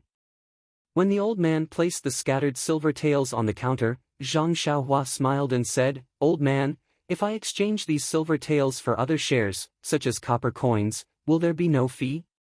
The old man was stunned and said, "As long as the banknotes are exchanged for cash, no matter if it is silver or copper coins, there is only one fee." Why is this customer asking this? Instantly, the old man had a bad feeling in his heart. Sure enough, Zhang Xiaohua waved her hand and cheerfully said, "That's great. Please exchange these 5 taels of silver for copper coins." Chapter 322. This? The old man from the bank was a little dumbfounded. He sat there for a moment, not knowing what to say. After a long while, he muttered, "Could it be that this guest came to our bank to find trouble?" Zhang Xiaohua was surprised. "I'm just taking my money. Who wouldn't have the patience to find trouble with you? Then take the money and go. Why do you need so many copper coins?" Zhang Xiaohua was even more surprised. "What's wrong with copper coins? I just like to spend copper coins." "What's wrong? Your bank is so big, but you don't even have 5 strings of copper coins?" This. The old man was also choked by her words. Zhang Xiaohua was right. The bank was famous for money. How could they not have some copper coins in reserve? However, the transactions in this bank were usually gold and silver. If you took a large amount of silver or gold notes, it was very normal. But the person in front of them took 5 taels of silver notes and wanted to exchange them for 5 strings of copper coins, which was a big sum of 5,000 copper coins. This was unprecedented. Are you a bank or not? Do you have copper coins? Zhang Xiaohua was a little impatient. The old man came to his senses and confirmed, "Guest, do you really want to exchange them for copper coins?" "Yes, I want to exchange them for copper coins." The old man still persuaded, "Guest, when you go to the market to spend, you can just use the scattered silver. Why do you have to go through so much trouble?" Zhang Xiaohua insisted, "Isn't the wall of your bank written, 'Above Guest'? Can't you satisfy this small request of mine?" The old man looked at the 4 big words on the wall and had no choice but to stand up and say, "Xiao San, Xiao Si, go and give this guest 5 strings of copper coins." "Wait." Zhang Xiaohua thought of something and took out 2 banknotes from his bosom. "By the way, old mister, can I trouble you to exchange one of these banknotes for a copper coin and the other for a copper coin?" "Ah!" The old man was stunned. "Why do you want to exchange them?" "Yes." "Don't tell me your bank doesn't have any copper coins." Sigh. The old man sighed helplessly. He waved his hand and said, "Xiao Si, you 2 go to the back and see if there are enough copper coins in our treasury." Fortunately, it didn't take long for them to hear groaning and groaning behind them. The 2 of them carried out a bunch of copper coins and walked to the back of the counter with great effort. They then used a lot of strength to place the coins on the tall counter. At this moment, the 2 of them had never complained more about who designed such a tall counter. Seeing the small mountain of copper coins on the counter, Zhang Xiaohua felt a little dizzy. He had never thought that 10 taels of silver could be exchanged for so many copper coins. Looking at the dozens of small pieces of silver on the side, they were also worth half of this mountain of copper coins. In an instant, Zhang Xiaohua's almost zero knowledge of finance was added with another thick stroke. Looking at so many copper coins, Zhang Xiaohua smiled and asked, "Old man, can your bank give me a big gunny sack?" The old man was already depressed enough from her harassment. He didn't say anything and waved his hand at Xiao San. Xiao San casually took out an old gunny sack from under his feet and threw it on the pile of money. Zhang Xiaohua didn't mind and happily took it. He put the 10,000 copper coins into the gunny sack and carried it with his hand. Then, he turned his hand and grabbed the dozens of small pieces of silver on the counter and put them into his bosom. Then, he quietly stood there. The old man saw that Zhang Xiaohua still didn't leave and frowned. Guest, is there anything else? Zhang Xiaohua was a little surprised. He opened his mouth to say something, but the old man quickly said, Guest, you should hurry up and do your own things. Our bank really doesn't have any spare copper coins. Even if you want to exchange, you can't.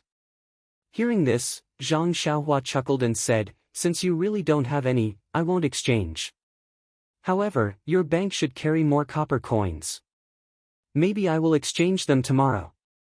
The old man sat behind the counter and rolled his eyes. He almost fainted. He repeatedly waved his hand and said, Guest, please walk slowly. I still have things to do, so I won't stand up. Zhang Xiaohua smiled and said, You really want me to leave now? Yes, guest, you should hurry up and leave. At this time, the old man no longer cared about the guest is above all shop rules on the wall and said what was in his heart. Okay, I will leave now. After that, Zhang Xiaohua easily picked up the big sack and turned to walk out of the bank. Behind him, Xiaohua was also puzzled. As soon as they walked out of the bank, Xiaohua quickly caught up with Zhang Xiaohua and whispered, Young master, did you make a mistake just now? It seems that. Before Ji Xiaohua finished speaking, Zhang Xiaohua looked back and took Ji Xiaohua to run. He didn't care about the direction. After turning several intersections, he stopped and said with a smile, I made a lot of money. I made a lot of money today. Today's money is worth a month of my time in Huanqi Mountain Villa. Young master, what are you talking about? Why can't I understand? Is it because the bank doesn't have a commission? Zhang Xiaohua didn't explain to him and said, You are just a child. What do you know? Let's go. At this time, in the bank, the old man just got out of his impetuous state and was leisurely tasting the fragrant tea. He seemed to feel that something was missing in his heart. Suddenly, he put the teacup on the table and asked, Xiao San, Xiao Si, when you gave the young man the money just now, did you take out the commission? The two of them looked at each other and explained, The commission has always been taken by you. Of course, we will not snatch it from you. Oh, I was confused by this little rascal just now and forgot to deduct the commission. After saying that, they hurriedly ran out of the bank and couldn't see him. The old man looked left and right but didn't see him. He stomped his feet and walked back. The two of them comforted him, Don't be anxious, old man. Didn't that rascal say that he will come back tomorrow? We will ask him to return it tomorrow. Return my ass. Didn't you see that the banknote says Pingyang City? This rascal is from another city. Who knows, he might leave the city in a while. Why would he come back tomorrow? The two of them pursed their lips and said, So, old man knew that he was from another city. That's why you said that the commission was 1 copper coin. It's not like you don't have a share in it. What's there to be indignant about? Forget it, forget it. You have been hunting geese every day. Today, you have been pecked in the eye by the geese. Go? Where do you want to go now, young master? Xiaohua Ji asked very responsibly. Zhang Xiaohua held the long sword in one hand and the sack in the other. She didn't have a third hand to rub her chin.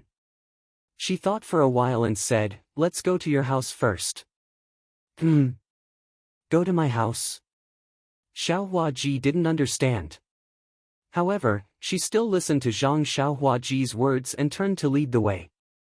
At this moment, an old man wearing a felt hat and ragged clothes slowly walked over from the side. Behind him was a sluggish animal that looked neither like a mule nor a horse. The animal carried a pile of dry firewood on its back. Its fur was messy and dirty. There was even a large bald patch. An unpleasant smell could be smelled from afar. When Xiaohua Ji saw the old man, she smiled and shouted from afar, Old man, how, did you go out to collect firewood again? When the old man heard the voice, he raised his wrinkled old face and opened his turbid eyes. He looked around and said with dissatisfaction, Xiaohua, why didn't you go to the tea shed to help today? Xiaohua Ji blushed and argued, Old man, how, it's not that I didn't put in effort. It's just that the shopkeeper, Old man Hao, raised his hand and rubbed Xiaohua Ji's little head. He sighed and said, I know, Xiaohua. The shopkeeper is a little stingy. However, where can we, poor people, not be bullied? Tomorrow, I'll go and talk to you again. With my face, the teahouse owner might be able to recognize me. You can earn as much as you can. The teahouse has never been exposed to wind or rain, so it's very suitable for you. Seeing that old man Hao was educating Xiaohua Ji, Zhang Xiaohua could only stand aside and listen. This was no different from the kind uncles and aunties in the Guizhuang house. Even if it wasn't their own child, they would do their best to help as long as they could. At this moment, the animal standing next to them opened its almost closed eyes and sniffed. It seemed to have smelled something. When it saw Zhang Xiaohua, its eyes seemed to brighten.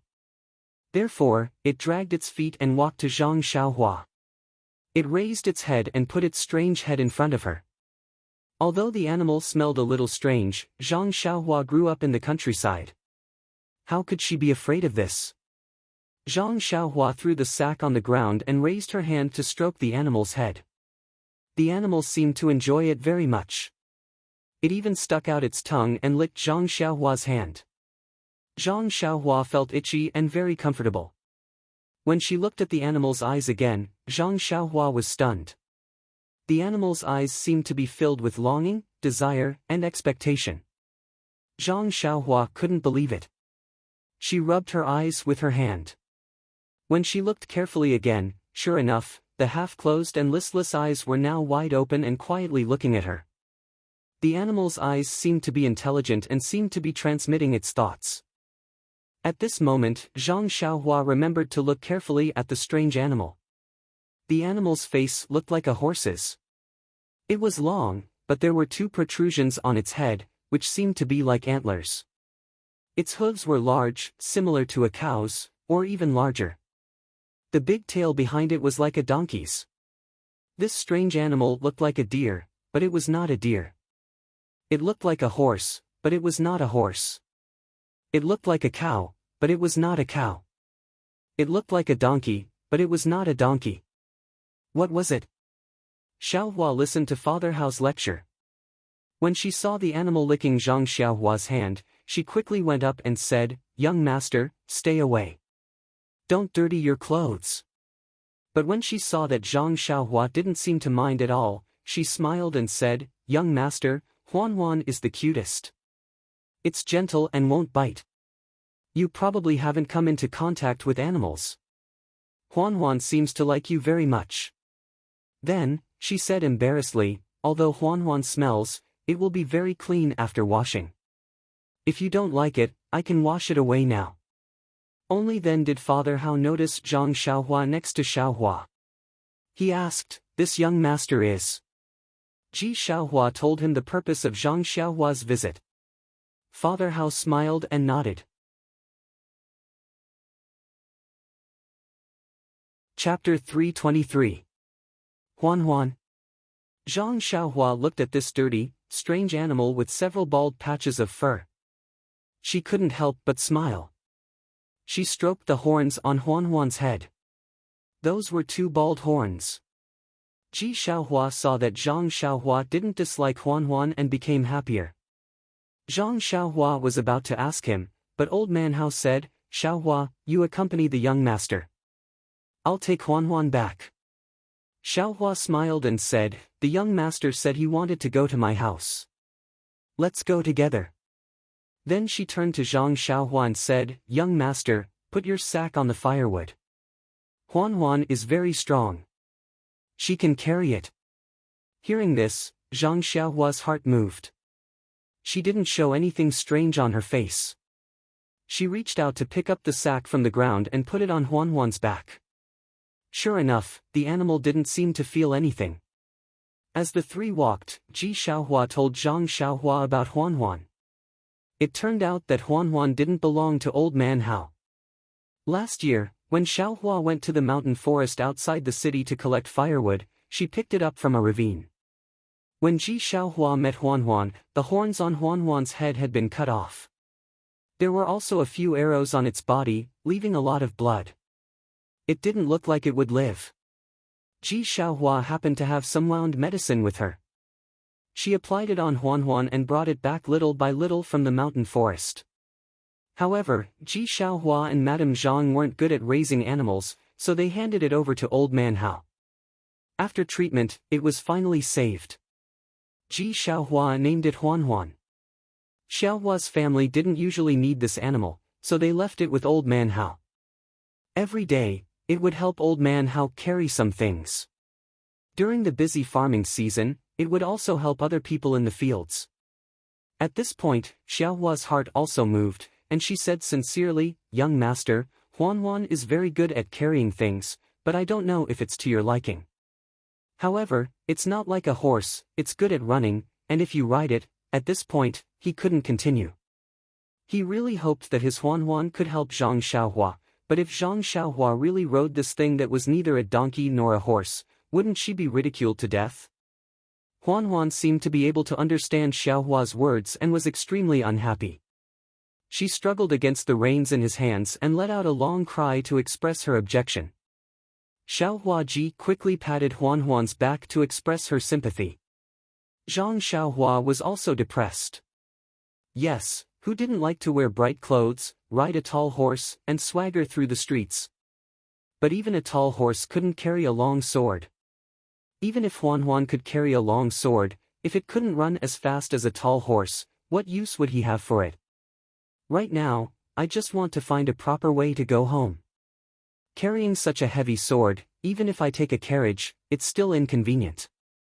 I can only travel alone. Since I can't buy a horse, I can only travel alone. Alas, it's easy to use lightness skills in the forest where there's no one, but it's extremely inappropriate to use lightness skills along the main road. I've never heard of people in the martial arts world using lightness skills to travel along the official road in broad daylight. Yes, they don't use lightness skills to travel because they're afraid of exhausting their internal strength, but I'm not afraid. I have primordial stones to replenish the energy of heaven and earth. Why would I be afraid of running out of vital qi? Thinking of this, Zhang Xiaohua's eyes unconsciously lit up. But then he thought, if I used the levitation skill to travel from Songning Town to Luzhen Town, my name would have spread throughout the martial arts world. Forget it, I'll keep a low profile. If I'm looking for trouble for no reason, it's better to use the usual method to go back. There must be a reason why people in the martial arts world don't use lightness skills to travel. There must be a reason. Then, Zhang Xiaohua touched his chin and looked at Huan. He didn't know if this monster could carry a long sword. Well, the most important thing was, could it run fast enough? As for whether riding this monster was ugly or not, he threw that thought to the back of his mind. He had ridden a donkey in the Guizhuang house before, so it didn't seem to be a bad thing. Thinking of this, Zhang Xiaohua asked tentatively, "Xiaohua Ji, how heavy can Huan carry?" "Young master, you have to ask Old Man Hao about this. I've never used Huan like this." Old Man Hao, who was walking slowly in front, turned around and said, "Young master, I'm not boasting, but Huan is really the best animal I've ever seen." The mule squeaked when it carried a little bit of firewood, but Huan didn't respond at all. It's even good at plowing the fields. Not only can it walk steadily, but it also plows deeply.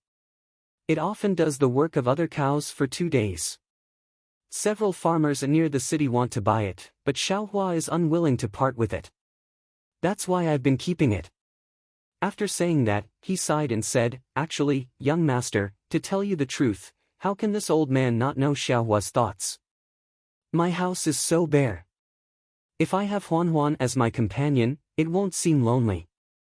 Moreover, I can use Huan to carry firewood every day. When the farm is busy, Huan can help me get some pocket money. If I sell Huan, this old man's life will be more difficult." Xiaohua Ji blushed and said, "Old Man Hao, I'm not so noble. When I saw Huan plowing the fields, I wasn't in a good mood. I knew it didn't like plowing, so I didn't sell it. If it entered someone else's house, wouldn't it have to plow the fields every day?" Zhang Xiaohua smiled at the side and didn't say anything. The ugly Huan seemed to like Zhang Xiaohua very much. As it walked, it rubbed against Zhang Xiaohua. It sniffed his body and snorted from time to time. After walking for a while, Zhang Xiaohua asked tentatively, "Xiaohua ji, you like Huan so much. If I want it, are you willing to sell it to me?" Xiaohua ji stopped and slowed down. Looking at Zhang Xiaohua's seemingly serious expression, he panicked first. He lowered his head, looked at the ground, and then at the reins in his hand, and said, "Young master, you really want it, but Huan can't run fast, but he was a little incoherent, but then he raised his head, and his eyes became firmer. He said, "Young master, if you really want to buy it, give me more money. Old man Hao relies on Huan to live."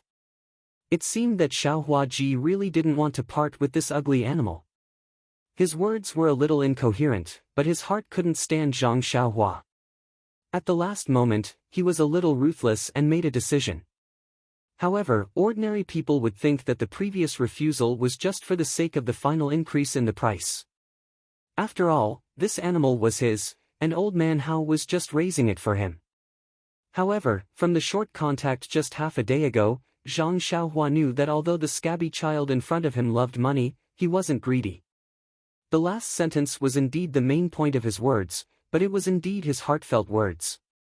He would indeed give most of the money he used to buy the animal to old man Hao.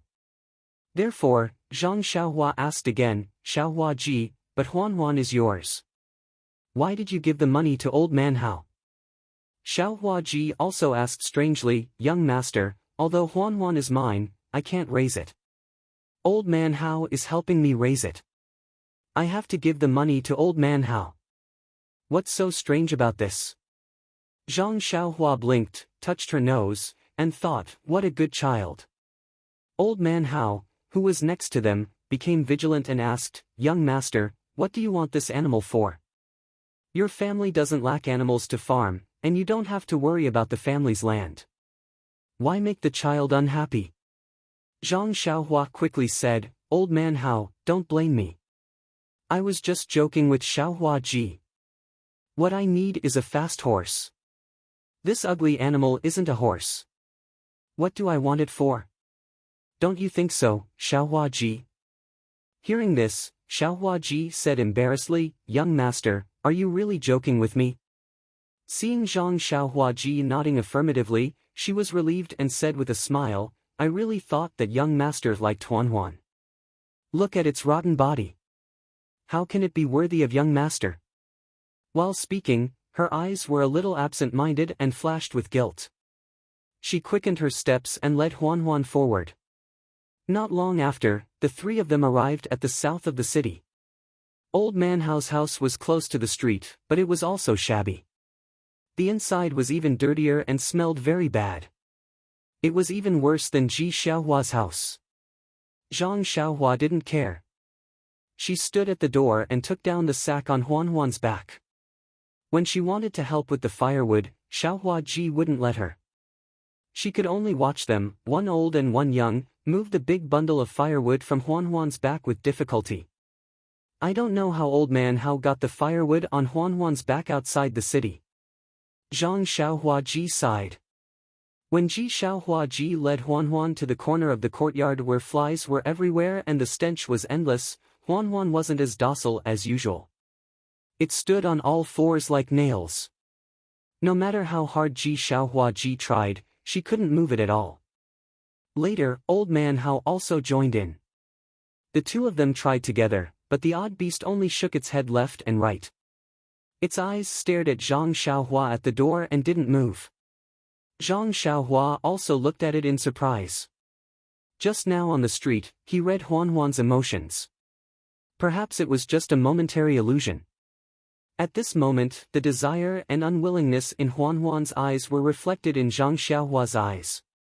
When Ji Xiaohua ji saw this, she was so anxious that tears almost fell. Her small face flushed red. She mustered all her strength and pulled on Huan's reins, looking at Zhang Xiaohua ji Hao uneasily from time to time. Sigh. Zhang Xiaohua ji Hao sighed. He turned around, picked up the sack, and left the courtyard. After a while, the light in Huan's eyes disappeared. Her eyes dimmed again, and she closed them again, revealing a slight gap. She moved her feet slowly. Under Ji Xiaohua Ji Hao's command, she walked to the dark corner and stopped moving. She let the flies crawl all over her body. The donkey-like tail behind her was too lazy to move, let alone the swill in front of her that was already rotten. No matter what, she couldn't open her mouth. Ji Xiaohua Ji Hao clearly saw that in the corner of Huan Huan's eyes, there was a sparkling and translucent teardrop. Chapter 324. Zhang Xiaohua waited outside Father Hao's door for a long time before Ji Xiaohua arrived. Ji Xiaohua looked very listless. However, when she saw Zhang Xiaohua, she still forced a smile and said, "Young master, sorry to keep you waiting for a long time." Zhang Xiaohua waved her hand and said, "It's okay, it's okay." So Ji Xiaohua led Zhang Xiaohua back to Ji Xiaohua's shabby house. When they arrived at the door, Ji Xiaohua turned around and asked, "Young master, we're at my house. Do you want to go in?" Zhang Xiaohua nodded and said with a smile, "Yes, let's go in and talk." Ji Xiaohua was a little absent-minded. She pushed the door and went in without saying hello. Madame Zhang heard the movement inside and forced herself to be alert. She asked in a weak voice, "Xiaohua is back?" Ji Xiaohua was a little flustered and hurriedly responded, "Mother, it's me. I'm back." Madame Zhang coughed for a while and scolded, "You child, you didn't say anything when you entered the house. That young master has already left. Later, you and mother will go to Father Hao and let him talk to you again. The young master only gave you 10 or so coins, which can't be compared to the long-term income of the tea shed. You'd better go to the owner of the tea shed and admit your mistake. You can be beaten and punished, and then boil water for him." "That. Mother, the young master hasn't left yet." With that, Ji Xiaohua looked at Zhang Xiaohua apologetically and walked into the shabby house. "What? He hasn't left yet, and you're back? Did you do something wrong again?" Ji Xiaohua's little face was a little red and said, "Mother, I didn't do anything wrong. The young master insisted on coming to our house." "Hey, the young master is here again. Why didn't you say so earlier? Xiaohua, come and help mother up." When Zhang Xiaohua heard this, she wanted to stop him, but after thinking for a moment, she stood there with a smile and didn't move. At this time, she heard Ji Xiaohua's voice inside the room, Mother, why haven't you eaten the buns from this morning? It's already noon, you must be starving. I'll heat it up for you now." Then there was a burst of coughing, and then a gentle voice said, "Xiaohua, you must be hungry. Go and heat up the buns. You can eat them. Nyangqin just drank last night's corn. I'm not hungry at all. Mother, that rice stubble has been there for several days. It has a rancid smell. Didn't you say that you would throw it away today? That's why you didn't let me eat it." "It's okay." Nyangqin originally wanted to throw it away, but after smelling it, it was still edible. "That's why I casually ate it. It can resist hunger and thirst. Xiaohua hasn't eaten buns for a long time, so eat a little more. Nyangqin's body is the same, but you're different. You're growing." The mother and son's voices weren't loud, but Zhang Xiaohua heard everything clearly. She was moved, and carefully tasted the affection of licking her child.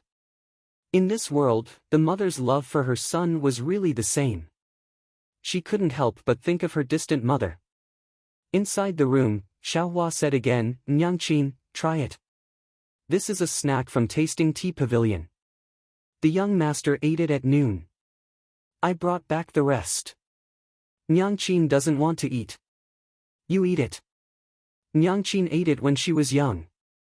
It's a pity that you haven't eaten it yet. I ate at noon. Nyangqin, the young master didn't eat a bite at noon. I ate it all.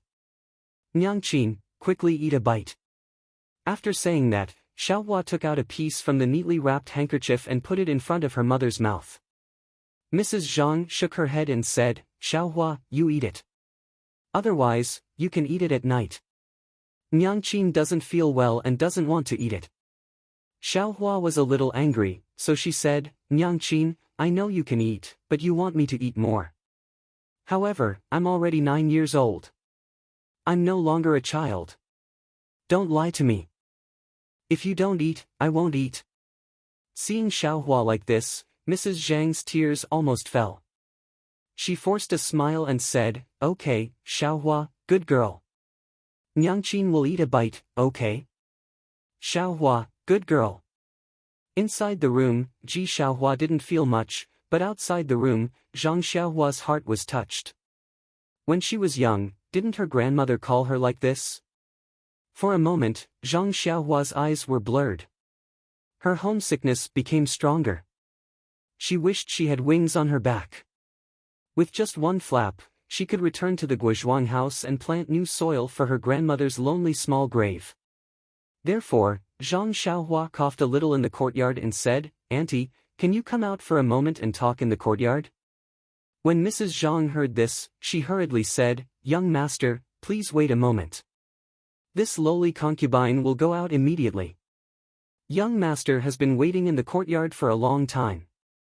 Xiaohua also whispered, Io, Nyangqin, I forgot that young master was in the courtyard. Mrs. Zhang sighed and said, Xiaohua, you are still young. Did you offend young master in the morning? Quickly, help Nyangqin out. How could that be? Nyangqin, there is no such thing.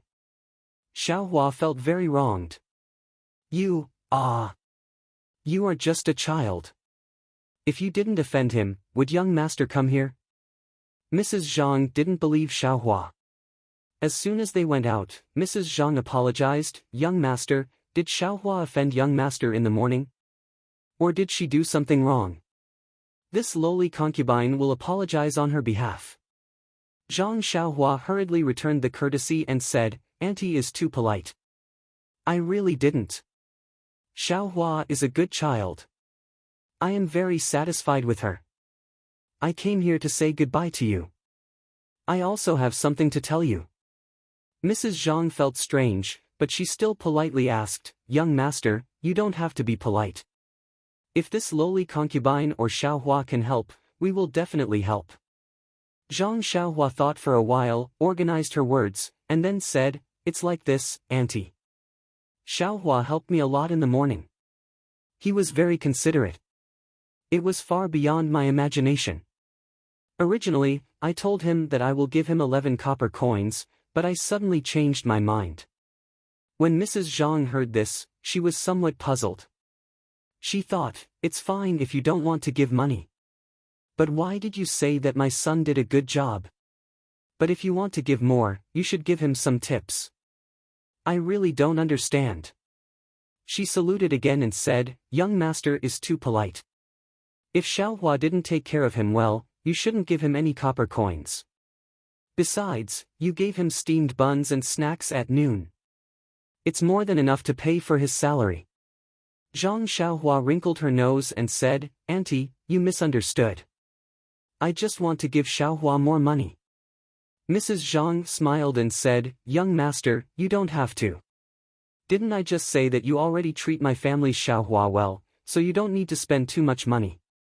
Zhang Xiaohua said, Those are just casual things.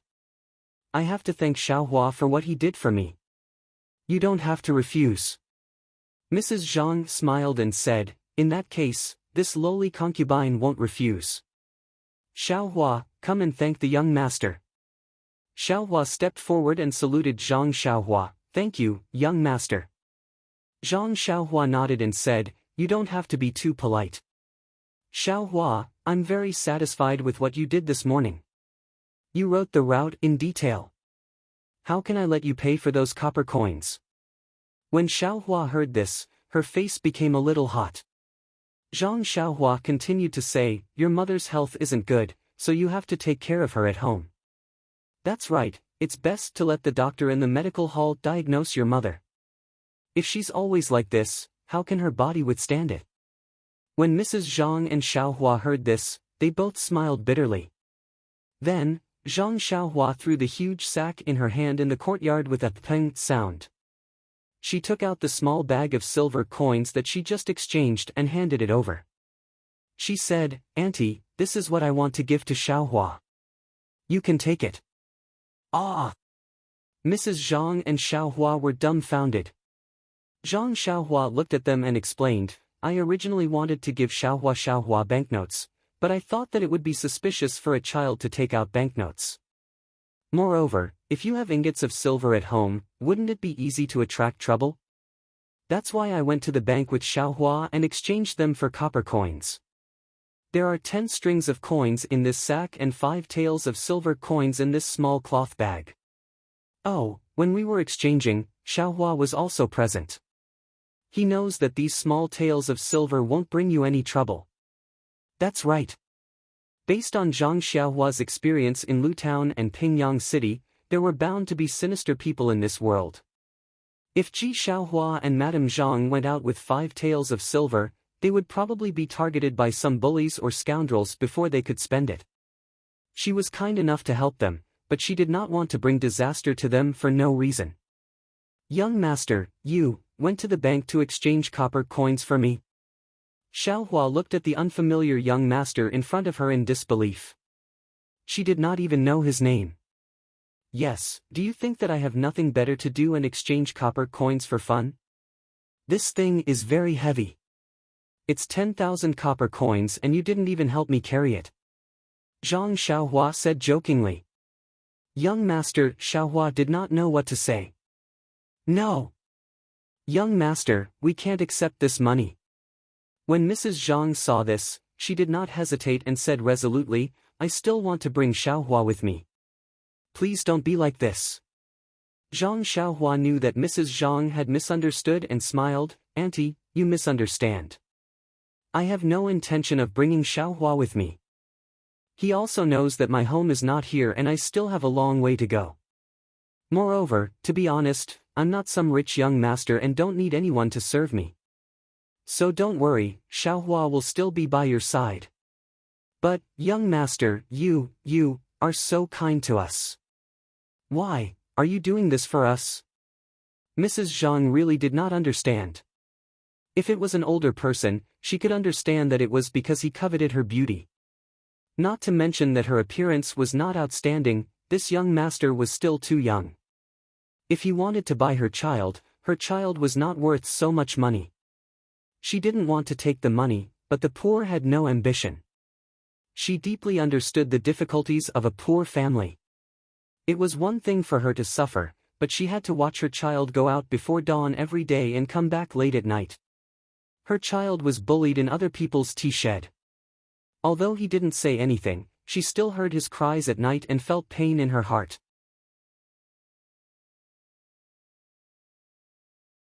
Chapter 325.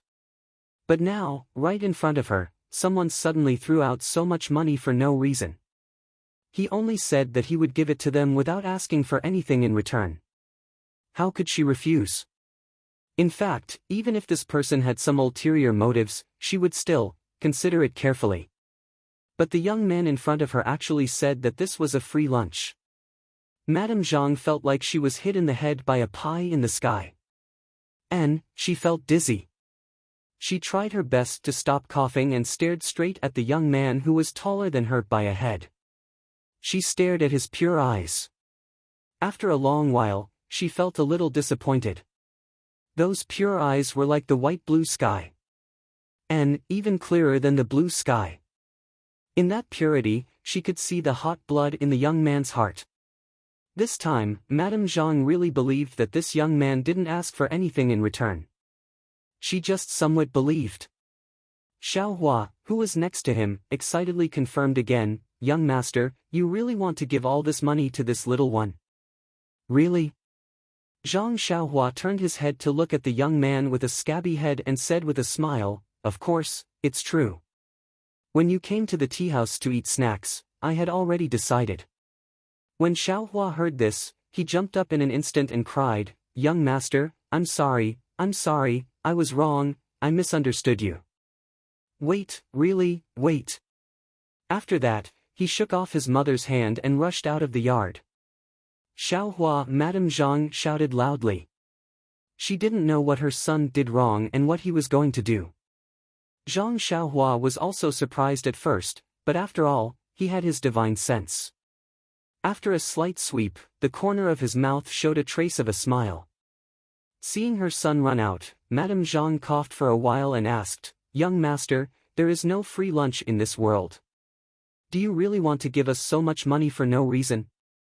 Zhang Xiaohua sighed and said, "I know that you won't believe me no matter what I say.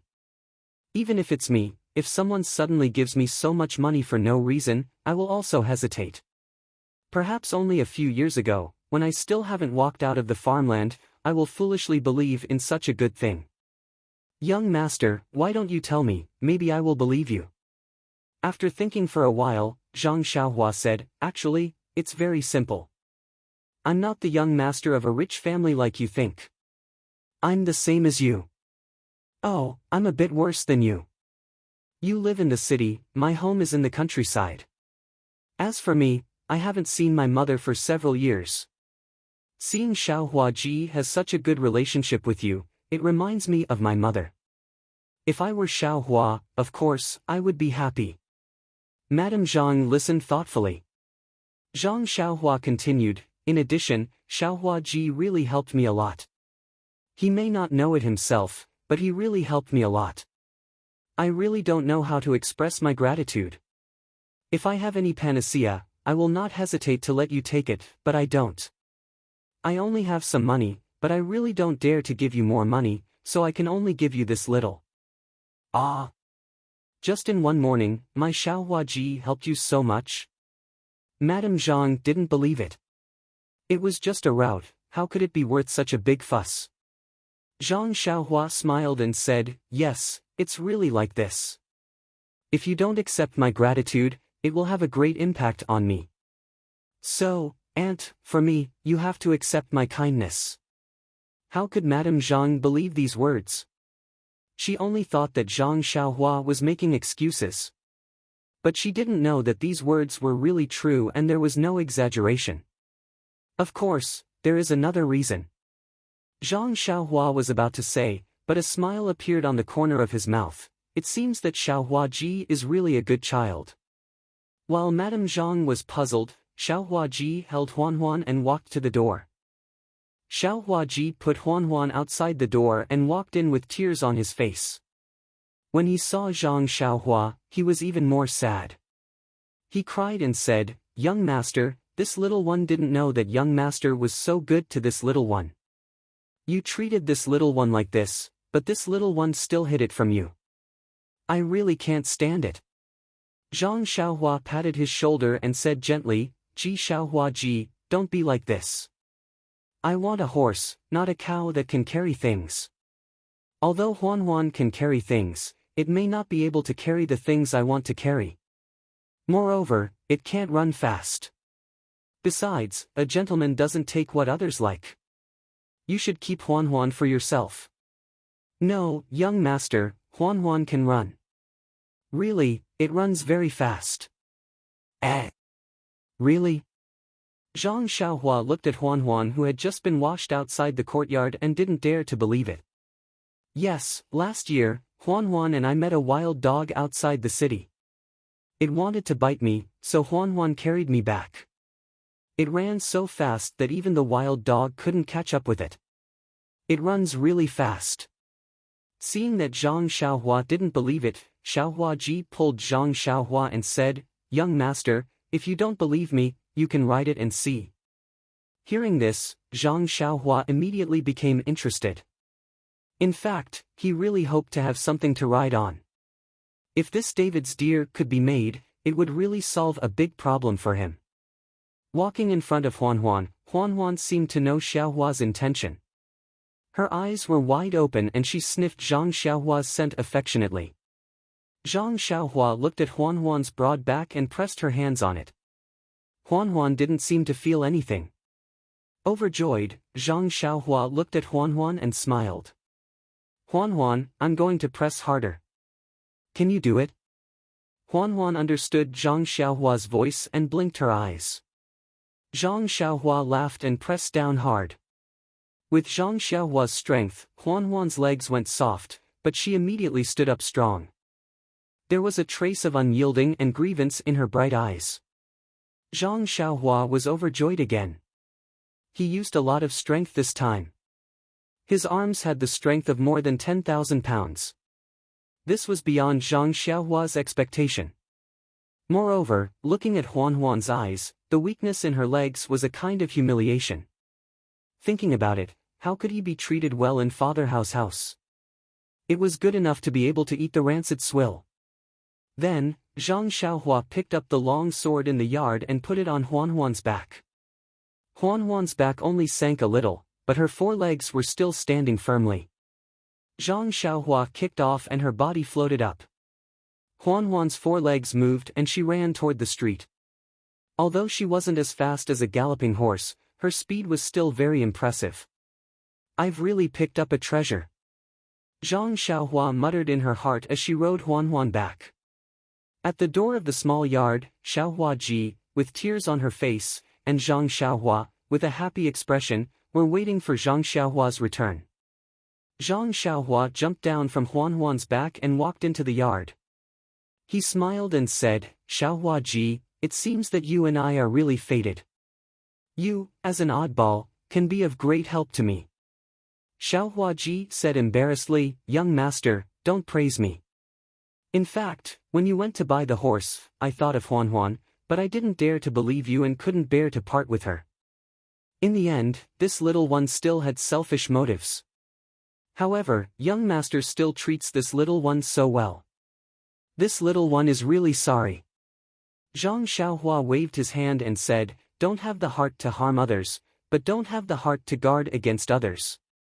This saying is right. How can I blame you?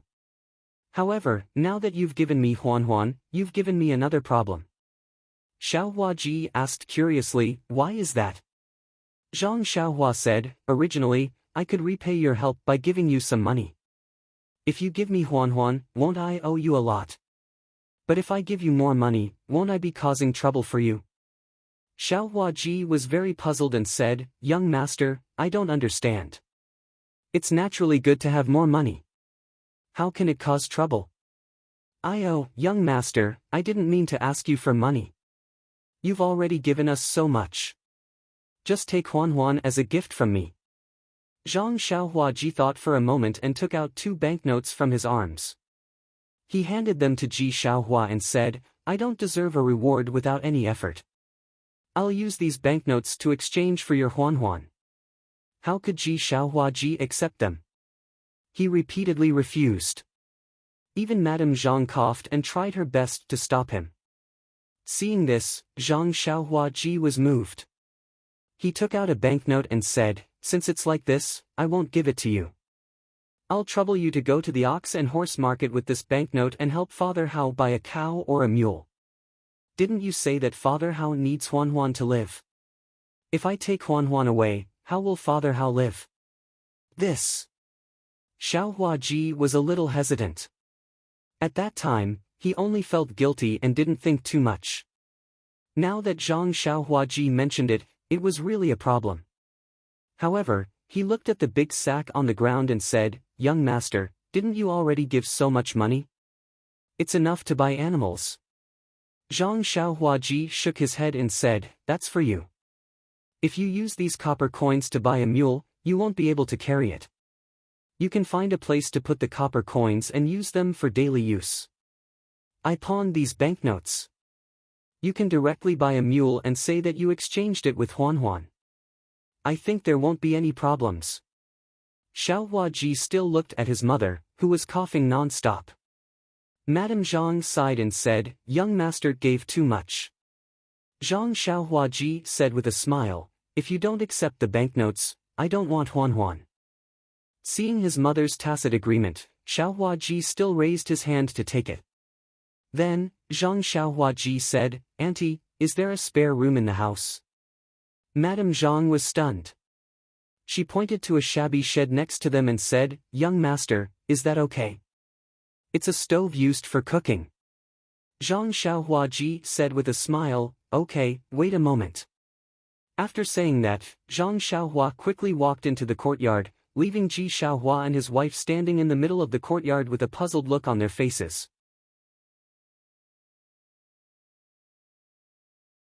Chapter 326. After a while, Zhang Xiaohua came out from inside. Her face was slightly pale. She held a small piece of white jade in her hand and handed it to Ji Xiaohua. She said, "Ji Xiaohua, this is your reward for giving me Huan. Oh, don't refuse first. You must accept this. Just now, I told your mother that I don't have any panacea that can cure your mother's illness, but I suddenly remembered that I have an old piece of jade that can cure illness." Then, she said to Madame Zhang, "This jade is not valuable, but it is very good for the human body.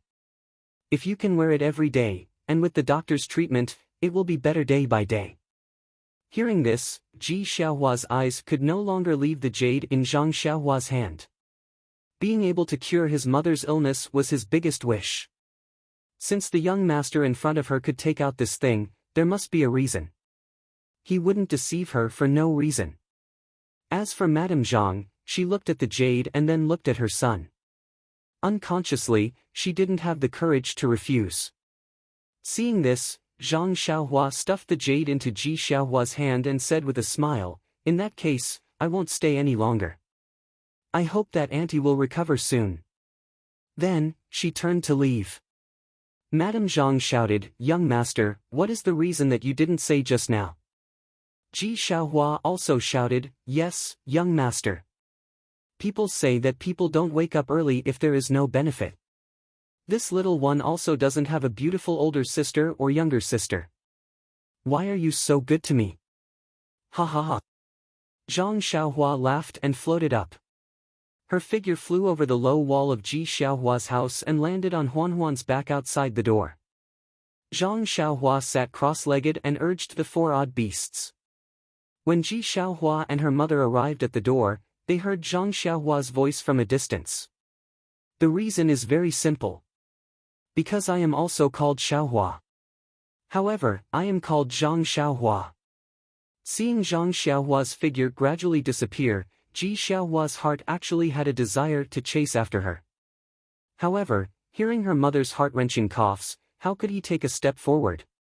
It wasn't that he didn't think that Zhang Xiaohua was an unusual person. He knew that the long sword that was too heavy to lift was extraordinary. Now, he actually saw him fly over the wall like a bird. He knew that he was more magical than he thought. Pingyang City, Lu Town, Huanqi Manor, Zhang Xiaohua. Ji Xiaohua muttered and memorized the route map he gave Zhang Xiaohua in her mind. Then, she turned around and supported her mother. "Mother, you should go back to the house. The wind is strong outside." After entering the courtyard, she took out the jade and handed it to her mother. "Mother, you should go back to the house and find a string to string it with you." "Young master, yes, young master." Zhang said that it is useful, so it must be useful. Madame Zhang had seen Zhang Xiaohua's qinggong before, so she naturally believed in Zhang Xiaohua's words. She reached out to take the money, but their gazes immediately fell on the large pile of copper coins in the courtyard. With Ji Xiaohua, a 9-year-old child, and Madame Zhang's body that had been ill for a long time, it was extremely tiring to move these 10,000 coins into the house and hide them in a secret place. However, doing this kind of work was tiring but happy. Zhang Xiaohua sat cross-legged on Huan's back.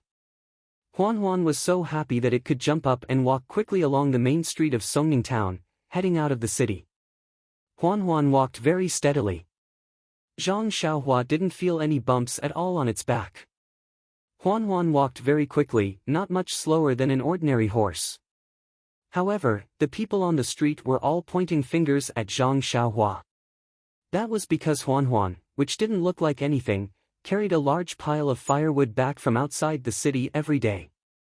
Many people had seen it with their own eyes. Huan's stinky body and strange appearance were obvious to all. Now, there was a young person sitting on it, and Huan was running quite happily. How could people not be surprised? There were even people who covered their mouths and sneered. However, this is also good. So many people saw me ride Huan Huan out of the city. When old man Hao or Xiaohua go to buy a mule or a cow, it'll be a good excuse. At this time, Zhang Xiaohua was still thinking about the safety of Ji Xiaohua and the others. It had to be said that Zhang Xiaohua had indeed matured and grown up. She was worthy of his tall and thin stature. Zhang Xiaohua had already memorized the route on the white cloth that Ji Xiaohua gave him. When they arrived at the city gate, he got off the odd duck.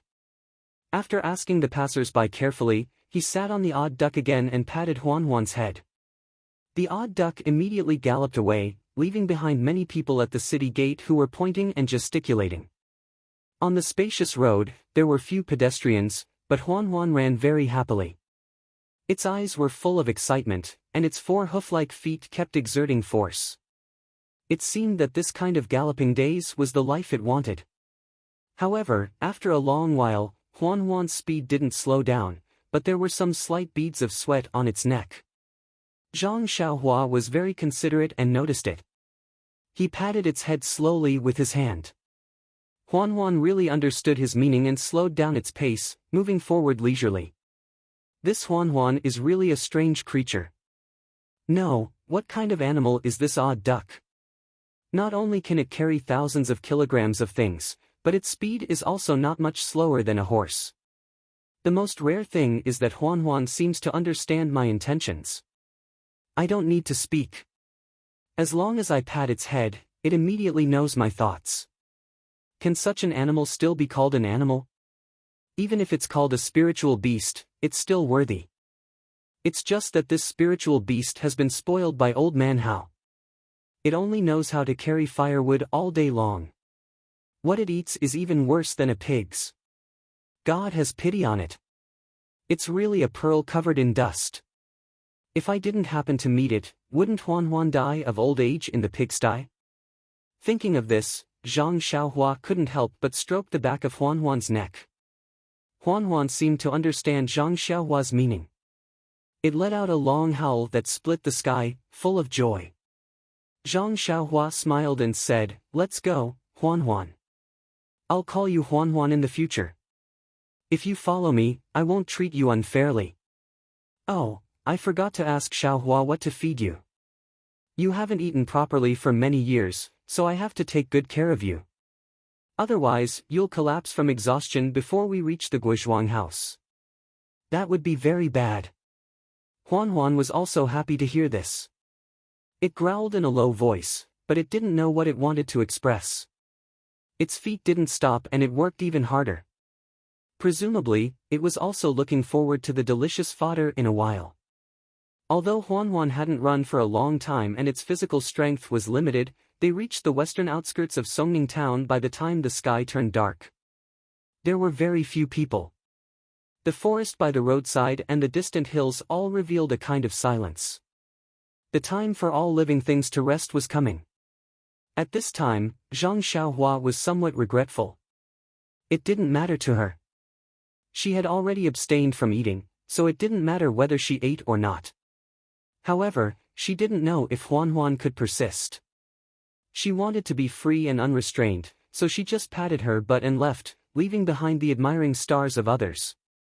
But now, she was in the middle of nowhere, so it wouldn't be too late to stay in town and leave tomorrow morning. However, at the thought of her mother who was far away, Zhang Xiaohua's heart was burning. How could she be willing to stay in this unfamiliar place for a moment longer?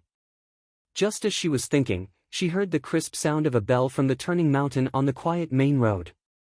Then, there was the noisy sound of horse hooves and a few people talking loudly. "Old man Su, don't tell me you've made a mistake. We've been waiting at the intersection for a whole day.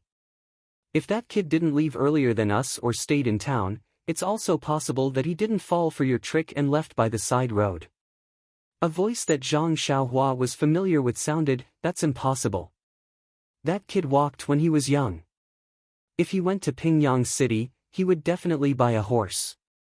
I came straight to you after coming out of the tea shed. I've been waiting here since early morning. How could I let him leave in advance? It's also impossible to leave by the side road. When I passed by the pub, I asked the bystanders and they said that this is the way to Pingyang City. It's almost the same as what I said. However, the road that I gave him in the end was to head north and the correct route was to head south. But this fork in the road is still the same. And then, from what old man Su said, he must still be resting in one of the inns in town. Hee, Xiao Jing, when we reach the town, go and find out where this young master is hiding. We'll go and get him out tonight. First, we'll take the banknotes from him, then we'll chop him clean and throw him into the sea. Oh yes, old man Su, are your eyes playing tricks on you? Is this really a rich young master? Of course. Don't you trust my judgment? Just based on the retro robe that he's wearing, it's estimated that it's worth dozens of silver taels. Those few people spoke very loudly and didn't have any intention to care about others. The few horses turned and rushed towards Zhang Xiaohua. Those few people were also stunned when they saw Zhang Xiaohua. They didn't expect that there would still be people walking on this road at this time. Unknowingly, they stopped talking and only the clack clack clack of the horses' hooves could be heard. From their words, Zhang Xiaohua already knew their intentions. She even used her divine perception to clearly see that it was old man Su from the tea stall.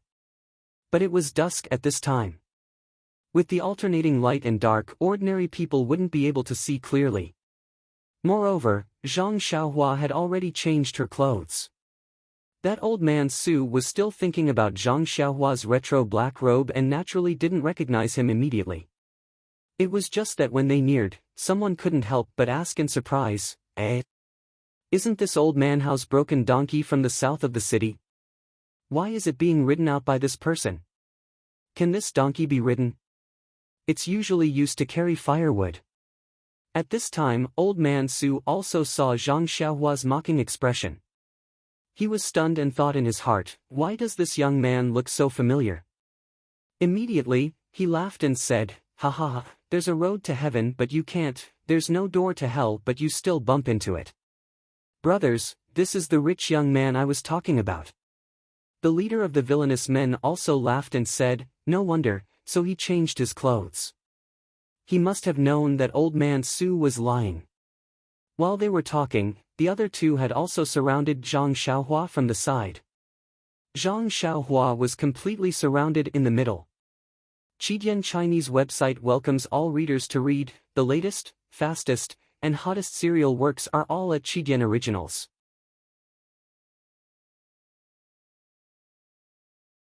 Chapter 327. Looking at the four people surrounding her, Zhang Xiaohua didn't seem to panic. She was still sitting cross-legged on the back of the David's deer. The four people looked at each other and pulled out their padao from their waist. Old Su grinned and said, "This young master, seeing that your skin is so soft and tender, I won't torture you anymore. Quickly obediently hand over all the banknotes on your body, then I will give you a quick death. Otherwise, I will slice off all the flesh on your body." Zhang Xiaohua smiled and said, "This hero, I heard that the heroes of the underworld rob money and don't kill people.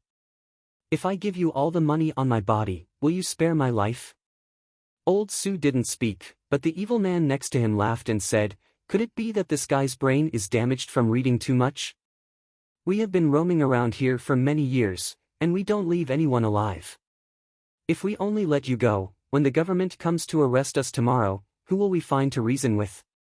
The two people behind him also said, "A few days ago, there was also a scholar who talked to us about benevolence, righteousness and morality. He also advised us to turn over a new leaf. But when we cut off his finger, he kept calling us grandpa and begged us to let him go. Boy, don't tell me you also don't want to be tactless? Hurry up, before the sky is completely dark, let me give you a quick death. I can also find a place to bury you and let you have a place to rest." Seeing that Zhang Xiaohua was still calm and collected, the evil man said, "Xiao Jing, you go and help this young master on his way. We are in a hurry. Most likely, the banknotes are on his body. We will find them in a while." The people behind Zhang Xiaohua raised their padao and chopped over without hesitation. Seeing this, Zhang Xiaohua didn't move. He only took out an item from his bosom. It was hard to see clearly in the darkness. Moreover, the item disappeared as soon as it was taken out. Then, Xiao Jing, who had raised his saber to hack at Zhang Xiaohua, fell to the ground with a pudong sound. The pedao also fell to the ground with a clang sound. The evil man and old Su were on the other side, so they couldn't see clearly. However, the person next to Xiao Jing clearly saw a black light fly from Zhang Xiaohua's side and hit Xiao Jing's throat. Xiao Jing immediately fell off his horse, and the black light shot towards him like lightning. The evil man was shocked and said, "What kind of sorcery is this?" Before he finished speaking, the black light was already in front of his eyes. He didn't have time to dodge and immediately fell to the ground. Seeing the two people opposite them fall from their horses, how could the evil man and old Su not know that they met a tough opponent? They immediately turned their horses around and didn't care about each other. They patted their horses and left. Zhang Xiaohua laughed at the back and said, "Since you came, why leave?" She pointed her finger. The black light changed direction and stabbed at the evil man's throat. It was the small sword in his hand. Using an immortal's flying sword to kill a bandit was really using a sledgehammer to crack a nut. The evil man didn't resist at all and immediately fell from his horse. But this delay allowed old Su to run far away. The David's deer couldn't hear Zhang Xiaohua's signal. It had already swung its hooves and directly chased after them. Unexpectedly, it wasn't the slightest bit slower than the fierce horse. Zhang Xiaohua laughed and said, "You are really anxious. Dealing with this kind of person, are you afraid that he will run away? It's just that, since it's convenient, you can run away." Hearing this, Huan ran even faster. Not long after, it had already caught up. Zhang Xiaohua sat steadily on the back of the David's deer and said slowly, "Old Su, you have killed so many people. Don't tell me you are not afraid of retribution." How could old Su dare to slow down his horse? While running, he begged for mercy, "Young master, I have eyes but failed to recognize Mount Tai. Today, please spare my life. I will immediately put down my butcher's knife and become a Buddha. Tomorrow, I will accumulate virtue and do good deeds. I will be a good person. What do you think?" Zhang Xiaohua said, "When you killed people, did you think about today? When you wanted to kill me just now, did you think about today? Heaven is watching. It's not that you won't get retribution, it's just that the time has not come. When the time comes, you will definitely get retribution."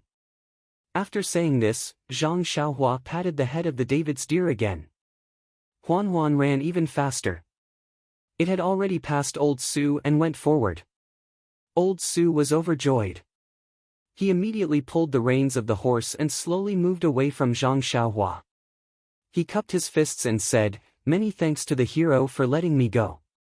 I will go back. Tomorrow, I will open the barn to provide food to the poor." In his heart, he thought, "This person is really strange. Do you think this is a horse race? Once I stop, you will overtake me." Who knew that Zhang Xiaohua's leisurely words came from the front, "You bastard, when did I say I will let you go? If I let you go, what will the scholar who was tortured to death by you 2 days ago think? What will the people who were killed by you all think? I have already said that it's not that you won't get retribution, it's just that the time has not come. Today is the day you will be beheaded." When old Su heard this, he did not care about anything else. He turned his horse around and ran back. Seeing that he was about to reach the foot of the mountain, he was overjoyed. Suddenly, he saw a black light rushing towards his throat. Before he could react, he felt a chill in his throat. His vision turned black and he immediately lost consciousness. Just like the 3 people before him, he fell into the dust. However, he was even more miserable. When his body fell, his feet were still in the stirrups. The horse was still running until it reached the city gate. Who knew how many sins old Su had committed? How could he still have a human form? At that time, Zhang Xiaohua naturally did not know about this. He just sat on the back of the David's deer and muttered in a low voice, "This group of people is really hateful. They don't have any manners. I just said a few words and they want to fight. This young master still wants to make them take out the banknotes in their arms first. And Zhang Xiaohua, this guy, actually became addicted to being a young master. He even changed the way he addressed himself as this young master. The corpses of the 4 people were all discovered the next day. Seeing that the 4 people were killed with a single sword strike, the officials knew that it was a vendetta in the Jianghu. After a little investigation, they discovered that these 4 ordinary people who usually did not show themselves in Songning town were actually the murderers of many murders. This set off a huge wave in Songning town and strengthened the government's determination to clean up. In one fell swoop, several underground forces in Songning town were swept clean. This was not to say that this was not Zhang Xiaohua's good karma. And Ji Xiaohua, who knew the truth of this matter, worshipped this young man who had the same name as him as a god. Zhang Xiaohua walked along the road. They had just left Songning town and there was no inn by the side of the road. After a long journey, Zhang Xiaohua felt that Huan was tired and wanted to rest. He knew that he would definitely fall asleep at midnight. And Huan had just gotten rid of the life that did not belong to it. Its body was far from being adjusted. If he forced himself to continue on the road, he would definitely kill the goose that lays the golden eggs. Seeing a mountain forest in front of him, Zhang Xiaohua made up his mind. The mountain was not high, but the trees were abnormally lush. With a sweep of his spiritual sense, he had already chosen a tree with an extremely strong crown. Patting Huan's head, he leaped up and flew to an extremely high place. He sat down cross-legged and took out a primordial stone, quietly circulating his energy to absorb primordial qi.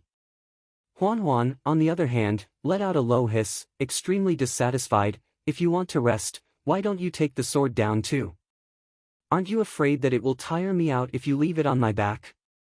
Then, he shrugged his back and the sword fell to the ground with a clang. Afterwards, Huan slowly walked in the mountain forest in search of food. It was late at night when she came back. Zhang Xiaohua, who usually cultivated quietly on the tree crown, sniffed and lay down under the tree. In the next few days, Zhang Xiaohua and Huan traveled in the morning and slept in the night. They ate and drank when they were hungry.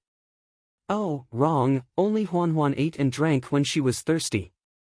When Zhang Xiaohua saw inns, tea sheds, and the like, he only asked the waiter to serve Huan well while he only had a cup of water. Huan did not seem to be very interested in fodder and other things, but she had to force herself to eat. Zhang Xiaohua saw this and remembered it in his heart. He only needed to wait for the right fodder for Huan in the future. Huan's back was very stable and not bumpy at all. It was really different from before.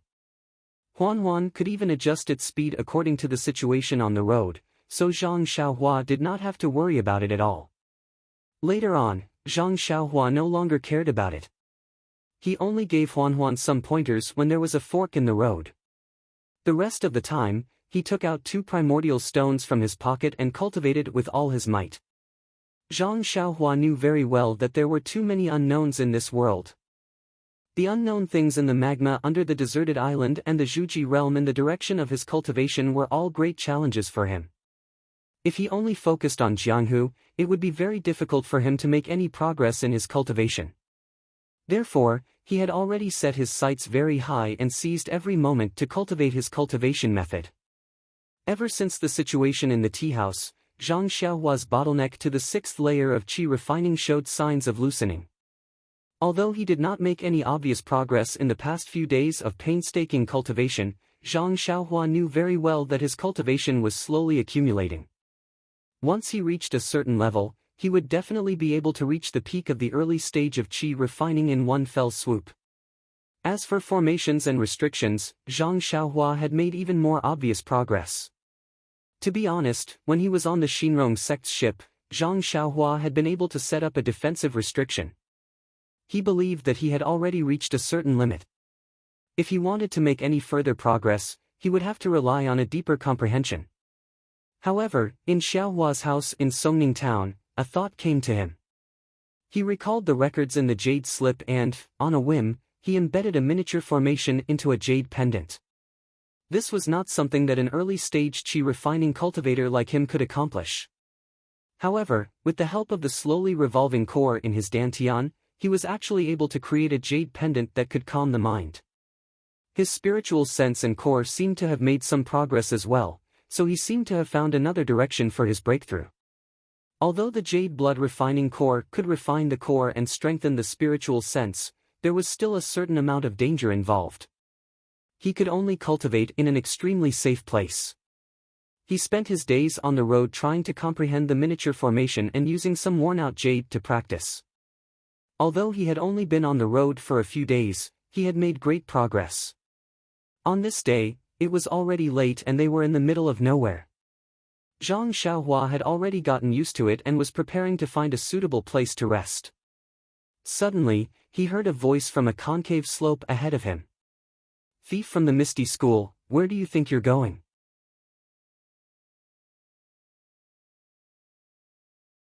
Chapter 328. Misty School. Slipped through the net. Thief.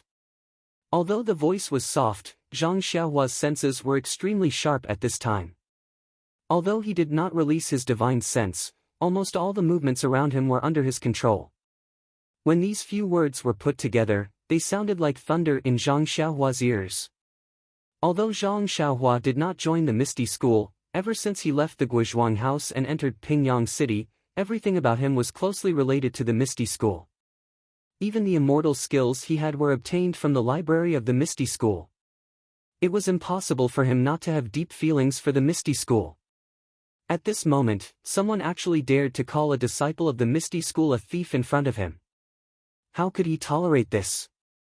Moreover, the word "slipped through the net" piqued his curiosity even more. He didn't make any movements. Instead, his figure drifted down from the back of the David's deer. Then, he straightened his body and went straight to the top of the slope. There wasn't the slightest trace of worldly affairs during the whole process. Zhang Xiaohua landed on the top of the hill and blended in perfectly with the surroundings. If not for the people beside him who saw it with their own eyes, they would not have noticed or felt that someone had just appeared on the hill. Zhang Xiaohua crouched on the hill and quietly poked his head out. On the other side of the hill, there was a large open space. There were 3 people dressed in martial arts attire, holding swords and padao. They surrounded a young man of about 24 or 25 years old.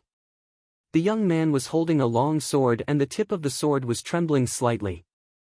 His brocade robe was already in tatters and flesh could be seen in many places, revealing blood-red wounds.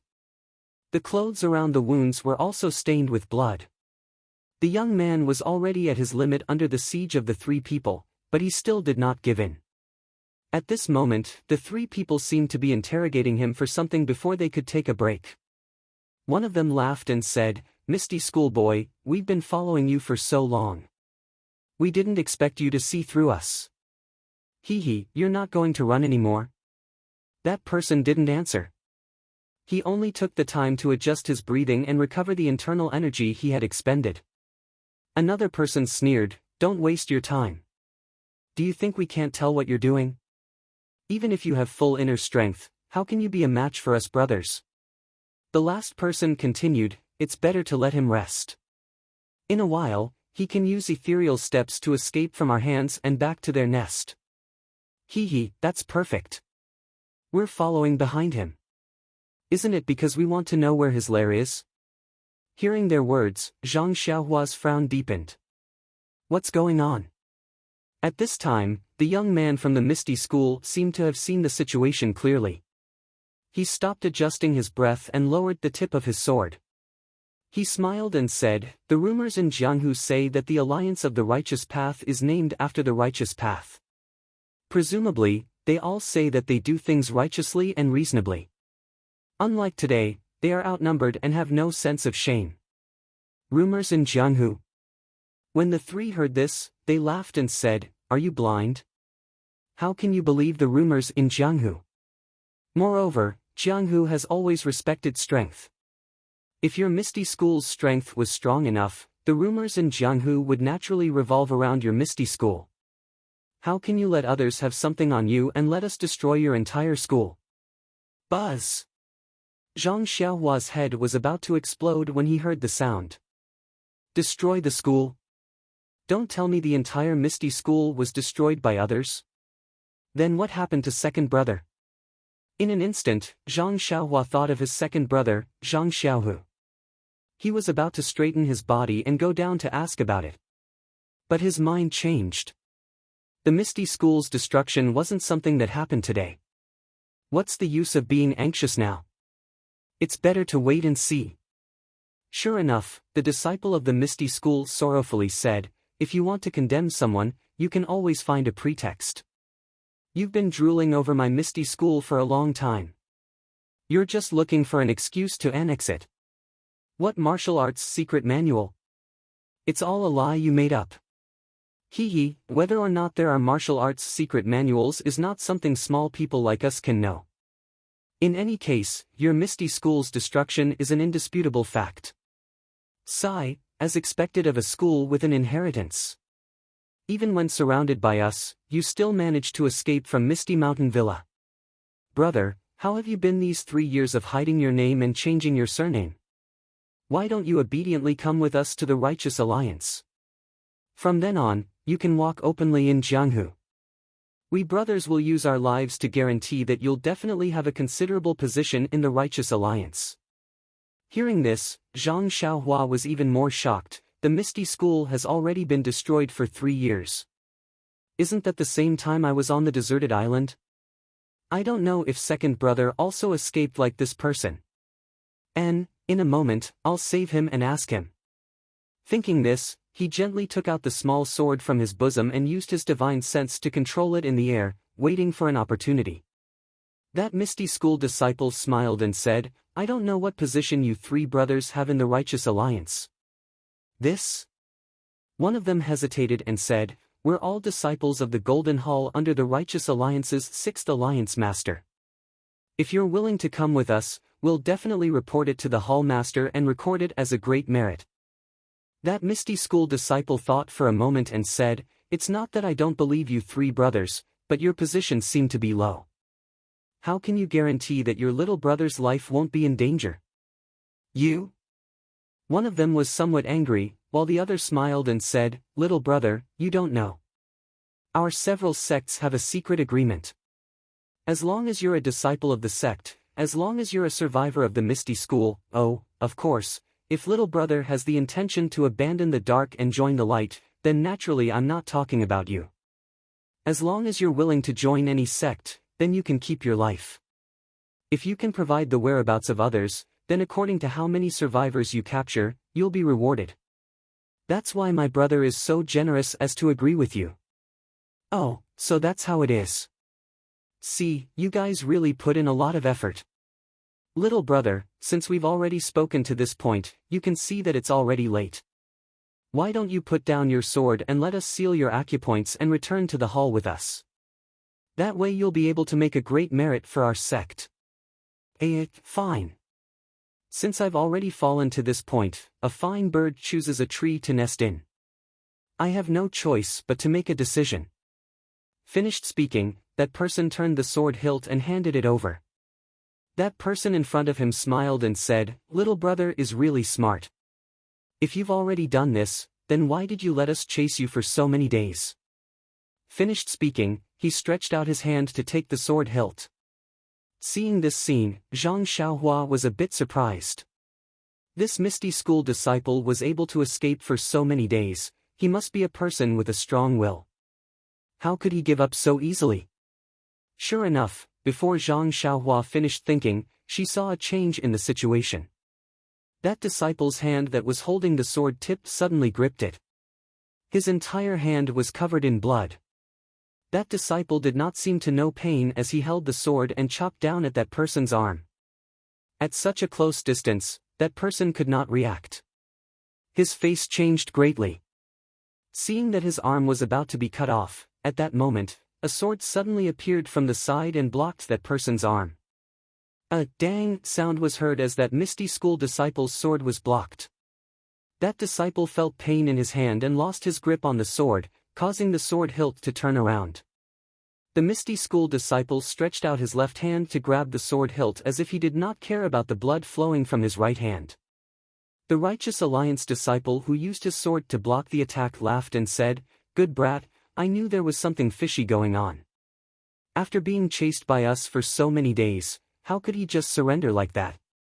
That disciple who almost had his arm cut off gritted his teeth and fiercely said, "Senior brother, don't talk nonsense.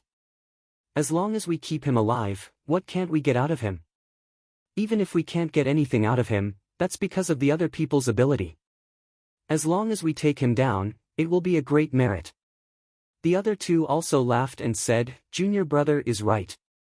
That Misty School disciple saw that there was no turning back and did not reply. Holding the sword in his left hand, he thrust it forward.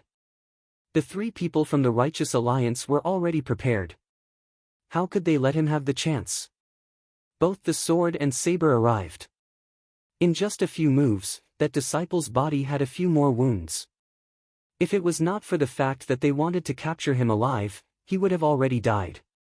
Seeing this, that Misty School disciple swung the sword in his left hand and used a night battle in 8 directions to force the three people back. Then, looking at the night sky, he bitterly smiled and said, "Leader O, this little one is a disciple of the Misty School in this life. I hope to be your subordinate in the next life." Saying this, he pulled the sword in his left hand back and was about to cut his own throat. Seeing this, the three people surrounding him were shocked. They hurriedly went up to stop him. But how could it be too late? At this moment of crisis, they saw an object coming from afar. A black light flashed and hit the sword in the Misty School disciple's hand. But with a "kacha" sound, that sword was actually broken into 2. Then, that object did not slow down and stabbed into the ground. In the darkness, it seemed like a dagger. Who? The three people from the Righteous Alliance were shocked and turned around to look. They saw that not far away on a hillside, a thin figure stood up from the ground. Then, he actually used Qinggong to fly on grass. Like a gust of wind, he floated down and in an instant, he was in front of everyone. At this time, everyone saw clearly that this was a slightly tall youth around 15 or 16 years old. That person entered the field and did not pay attention to the three people from the Righteous Alliance. Instead, he stared at the Misty School disciple and asked, "What did you say? What happened to the Misty School?" The ethereal sect disciple's sword was first broken by the flying dagger and the web between his thumb and index finger on his left hand was cracked. Then, he was shocked by the young man's superb lightness skill. Most importantly, the young man was so young. Seeing him staring at him and asking questions, he did not know what to say. At this time, the three people surrounding the Misty School disciple moved slightly and expanded their encirclement. They quietly surrounded the youth. Then, one of them clasped his fist and asked, "May I know which sect this Xiaoxia is from?" "I am a disciple of the Righteous Alliance's Jin Yuhal. I am here to handle some matters." Xiaoxia. Chidian website welcomes all readers to read. The latest, fastest, and most popular series of works are all at Chidian Originals.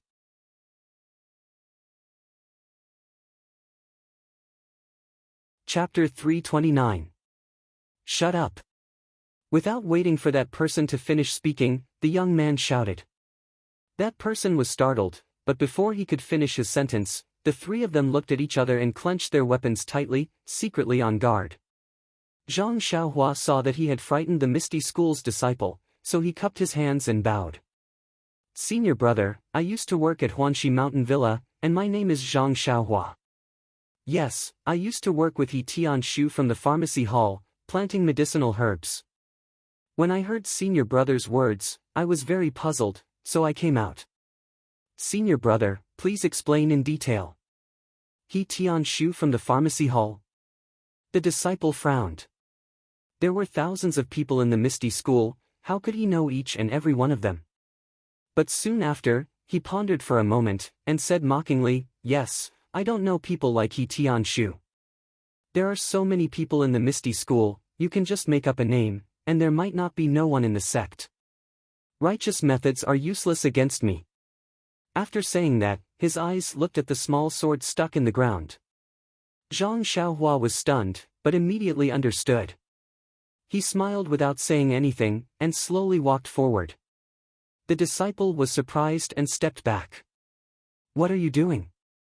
Zhang Xiaohua ignored him and walked straight to the small sword, bending down to pull it out. In fact, if he directly moved the sword, how could it be so laborious? He just didn't want more people to know that he cultivated the way of immortality, which would attract unnecessary trouble. Seeing Zhang Xiaohua pick up the small sword, the three people from the Righteous Alliance couldn't hold back. They had just used psychological tactics against the Misty School's disciple, but not only did they not win easily, there was also a tiger blocking their way. If they hesitated, there might be unexpected changes. In the current situation, 2 against 3, they still had the confidence to win, but after a while, that might not be the case. Although just now they were shocked by Zhang Xiaohua's qinggong, but when they heard that this young man was only a herb grower in the Huanxi Manor, and was only the subordinate of a Misty School's pharmacy hall's disciple, they couldn't help but look down on him. Thinking of this, a disciple from the Righteous Alliance sneered. "Ha, another survivor of the Misty School, but your weight seems to be a lot lighter, just a servant. Huanxi Manor seems to be a branch of the Misty School, so your weight is also a bit lighter. But this merit is delivered to our door, how can we brothers reject it?" After saying that, the other 2 people guarded the space behind Zhang Xiaohua and the Misty School disciple, preventing them from escaping. The other person held a long sword and stabbed towards Zhang Xiaohua's face. Zhang Xiaohua's long sword was placed on the back of the David's deer and did not bring it along. Seeing the opponent's long sword stabbing towards her, her body swayed, using the ethereal steps to dodge the sword. At the same time, she passed the small sword to her left hand and pushed forward with her right hand, using the fist of the Big Dipper. When the Righteous Alliance disciple saw that Zhang Xiaohua was so careless, actually not using a weapon and directly facing the enemy with bare hands, he was furious in his heart and directly slashed towards Zhang Xiaohua's right arm. Zhang Xiaohua did not panic, still using the ethereal steps to fight with him. After a few rounds, the long sword actually stained the corner of Zhang Xiaohua's clothes. Not to mention the Righteous Alliance disciple who was facing the enemy, the other 3 people were half happy and half worried. The 2 Righteous Alliance disciples were worried that the martial arts of this young man who appeared out of nowhere was actually so high. How was he a servant? He was even more powerful than the Misty School disciple just now. They were afraid that this mission would be ruined. And the Misty School disciple was happy that this young man who called himself Zhang Xiaohua was using the Misty School's ethereal steps. He had deliberately used it, wasn't it to tell him his identity? Seeing that he could keep his life, how could he not be happy? But thinking about it carefully, this youth claimed to be a servant of Huanxi Manor, how could he have learned the ethereal steps? This was the sect's divine skill, even he had only seen it recently. Looking at this youth's skill, he had been in Misty School for more than 10 years, how could he not have heard of it? Could this be a trap set by the Righteous Alliance? Not to mention that after the Misty School's disciple thought about it, the situation on the field did not change.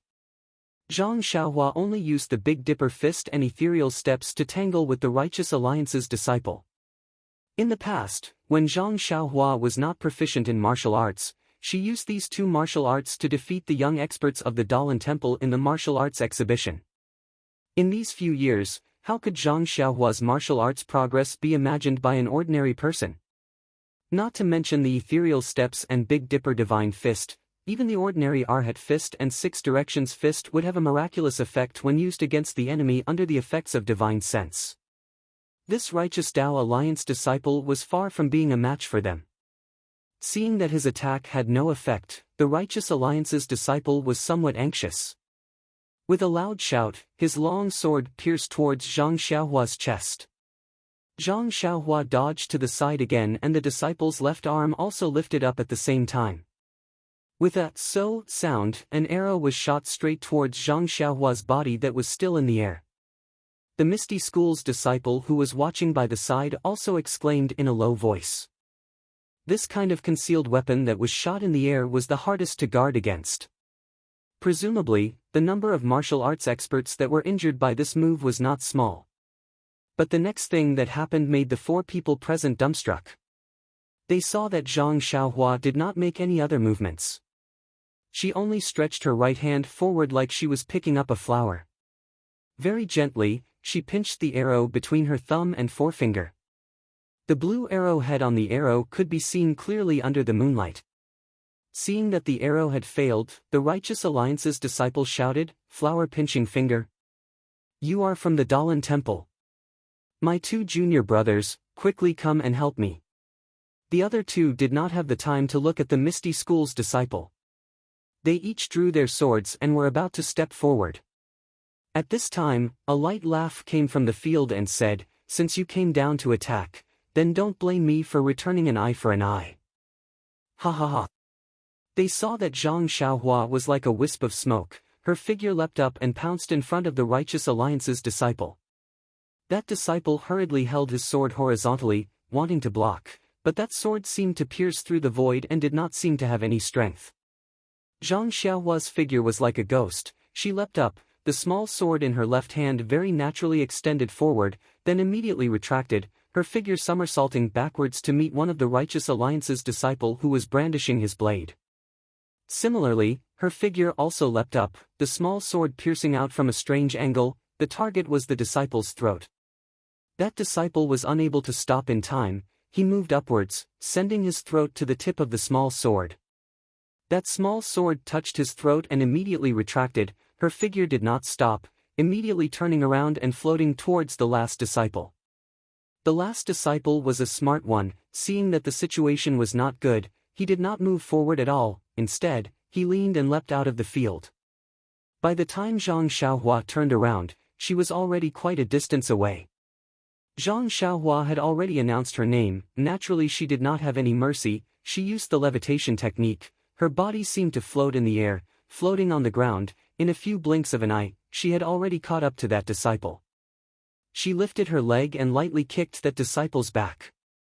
That disciple had started early, so his qinggong was passable. He was rejoicing. Who would have thought that there was no sound of wind behind him, but his back seemed to have been hit by a 1,000-gene heavy object. He saw stars, spat out a mouthful of blood and immediately lost consciousness. His body flew diagonally far away before collapsing to the ground. Zhang Xiaohua kicked out, no longer paying attention to him. She kept the small sword, clapped her hands, and walked back with a smile. That Misty School's disciple seemed to have seen a monster. He looked at the ordinary, thin-looking youth walking towards him in disbelief. He said, You. In the end, he did not finish his sentence. Zhang Xiaohua looked at him, sat cross-legged on the ground, and said with a smile, Senior, the annoying flies are gone, this world is quiet, you can tell me about the Misty School. Then, looking at his bloody right hand, he said, Senior brother, you'd better clean up the wound on your hand or the wound on your body. I don't have any experience in this area, and I don't have any medicine or anything like that on me. At this time, that Misty School's disciple came to his senses and said, It's fine, it's just a small matter, brother, wait a moment, I can handle it myself. After that, this disciple methodically took out something from his chest, applied medicine on the wound on his body, hand, and other places. He was very skilled. After waiting for him to finish, he came forward and saluted again, saying, Brother, I was really rude just now, but in the past few years, my Misty School's disciples have been in danger, so I had to be careful. By the way, brother, what did you say you were called? Zhang Xiaohua laughed involuntarily and said, I'm the servant of the Huanxi Manor's herbs. My name is Zhang Xiaohua. I've been working with He Tianshu in the Huanxi Manor's pharmacy. Oh, brother, you're called Zhang Xiaohua. I'm Chu Yunfei of the Divine Machine Hall. Divine Machine Hall. I have some impression of it, but I've only been to the Misty Mountain Villa a few times, so I don't know many disciples. Alas, in the current Jianghu, if there is no conspiracy, no one will admit that they are from the Misty School. My Divine Machine Hall is basically just a name now. Oh, by the way, brother, are you really the servant of the Huanxi Manor's herbs? But how can your martial arts be so high? Moreover, you can even use the ethereal steps of our Misty School? This? Zhang Xiaohua was a little hesitant. Seeing that Zhang Xiaohua was a little hesitant, Chu Yunfei quickly said, Brother Zhang, if you have any difficulties, you don't have to say it. Zhang Xiaohua smiled and said, There's nothing difficult about it. It's just that I had an agreement with sect leader O earlier, so I couldn't tell you about it. However, I'm indeed from Huanxi Manor, and I've seen Qiu Tong and Manor Lord O Yen. Is that so? Then I won't ask further. By the way, I just heard that the disciples of the Righteous Alliance said that the Misty School was destroyed. Where is Master O now? How is the Huanxi Manor now? What's going on? I only heard a few words just now, and I'm confused. Senior brother, please clear my doubts. Chu Yunfei smiled bitterly and said, Brother Zhang, have you not been in Jianghu for a long time? Zhang Xiaohua nodded and said, Yes, I've been trapped in a place. After leaving the Huanxi Manor, I haven't been in Jianghu for 4 or 5 years. Alas, I see. Brother Zhang, the Misty School was destroyed 3 years ago. Master O.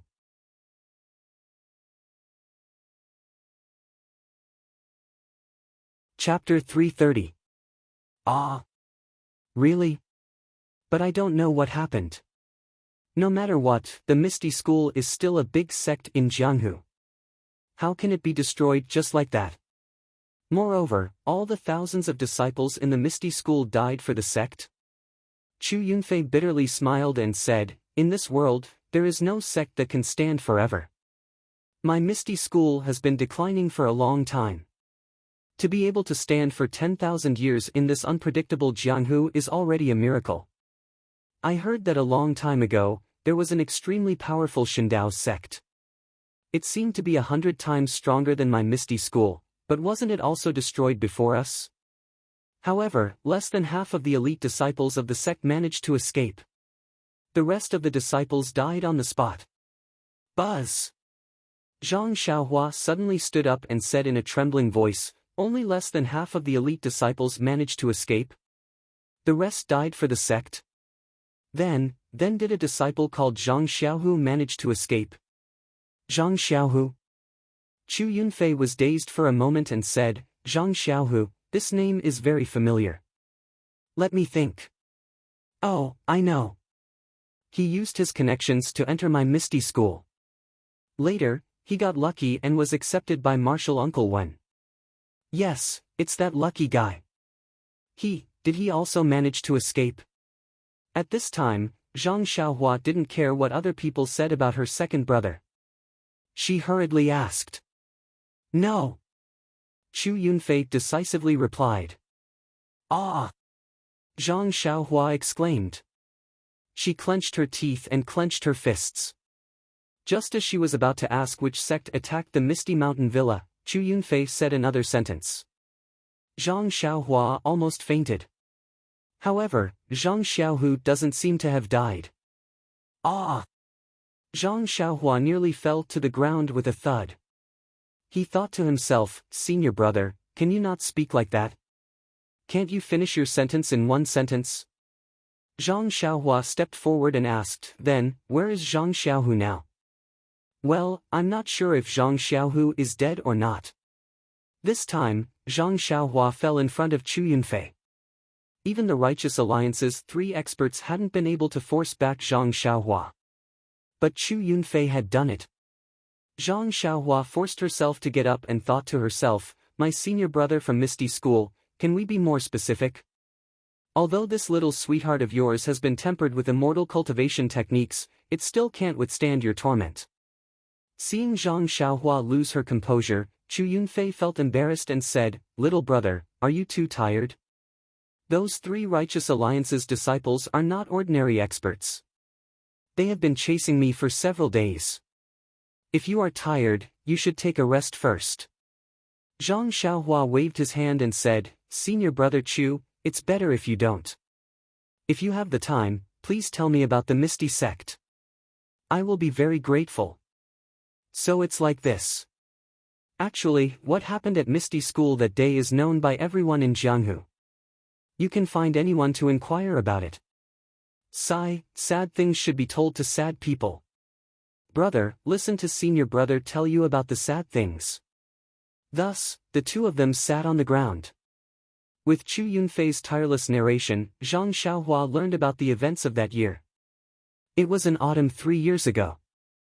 It was the day when all things were competing with each other. But in this day of harvest and looking forward to the future, Misty School's sect leader Peng was sitting on a chair with a headache. He had the urge to use his thumb to fiercely rub his temples.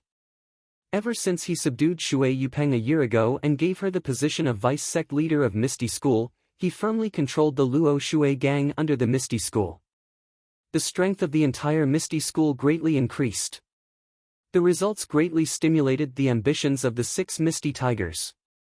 They all wanted to make contributions that no one had ever made in their lifetime. However, just as Peng finished organizing the resources of the Luo Shui gang, coordinated the water and land forces of the Misty School, and prepared to revive the immortal Dao and once again set his sights on Jianghu, he felt that it was difficult to move forward. Moreover, he had suffered an inexplicable setback. Let's first talk about the revival of the immortal Dao. Since he already knew that the heaven and earth yuan qi in this world was recovering, and at this time, he also discovered Zhang Xiaohua's Big Dipper Fist, which seemed to be an inheritance of the immortal Dao, and at this time, Peng almost thought that he was the godfather of the immortal Dao. He excitedly used an extremely cheap price to exchange for the manual of the Big Dipper Fist. At that time, he sent his eldest disciple, Zhang Qingyue, to impart the Big Dipper Fist to the only son of the deputy chief, Shui Tiantian. Although Shui Tiantian was only 4 years old, but he was considered to be a genius. In a short period of time, he was proficient in the Big Dipper Fist, and practiced the Big Dipper Fist no less than 5 times a day. Of course, since Shui Tiantian was a genius, and when Peng persuaded Shui Yupeng to join the Misty School, he also promised to teach him all the divine skills of the Misty School. At this time, he naturally couldn't hide anything from Shui Tiantian. Everything that could be taught was picked out for Shui Tiantian. Shui Yupeng was beaming with joy as she watched, and worked even harder for the Misty School. Shui Tiantian was like a sponge absorbing water, seriously absorbing the essence of the inheritance of the Misty School. Regarding the Big Dipper Fist, Shui Tiantian was quite knowledgeable. Although Shui Tiantian was only 4 years old, but he was also considered to be a genius. In a short period of time, he was proficient in the Big Dipper Fist, and practiced the Big Dipper Fist no less than 5 times a day. Of course, since Shui Tiantian was a genius, and when Peng persuaded Shui Yupeng to join the Misty School, he also promised to teach him all the divine skills of the Misty School. At this time, he naturally couldn't hide anything from Shui Tiantian. Everything that could be taught was picked out for Shui Tiantian. Shui Yupeng was all smiles as she watched, and worked even harder for the Misty School. Shui Tiantian was like a sponge absorbing water, seriously absorbing the essence of the inheritance of the Misty School. Ethereal steps, etc. Therefore, other than practicing 3 times a day in the morning, noon, and night, Shui Tiantian spent the rest of his time comprehending the ethereal steps and ethereal divine art. Although Shui Tiantian's progress in the latter two had exceeded Zhang Qingyue's and Peng's expectations, the two's attention was not on this. Instead, it was on the seemingly ordinary and error-filled Big Dipper magical fist technique. Shui Tiantian had been practicing the Big Dipper magical fist technique for more than half a year, but there was nothing abnormal about it. Other than his arm strength being slightly stronger than an ordinary child's, there was nothing else that could be seen. And you want to say that Shui Tiantian did not try his best to practice the Big Dipper magical fist technique? That was not right. The Big Dipper magical fist technique was the fist technique that he had learned. After mastering it, he did not give up and practiced it 3 or even 5 times a day. If it was any other fist technique, not to mention 3 times, even 1 or several times a day would not be a small number. After all, the people of the martial arts world still emphasized on internal strength. Could it be that this arm strength was the effect of the Big Dipper magical fist technique? Thinking about how Zhang Xiaohua's arms were different from an ordinary person's, Peng sometimes could not help but come to this conclusion. Later, when the Misty School recruited young disciples again in the 2nd year, Peng specially requested Zhang Qingyue to select a group of disciples with good talent and teach them the Big Dipper magical fist technique as a compulsory fist technique. However, the results were still not very obvious. It was similar to Shui Tiantian's situation. His arm strength had increased a lot, but there were no other abnormalities. In his disappointment, Peng thought of the missing Zhang Xiaohua.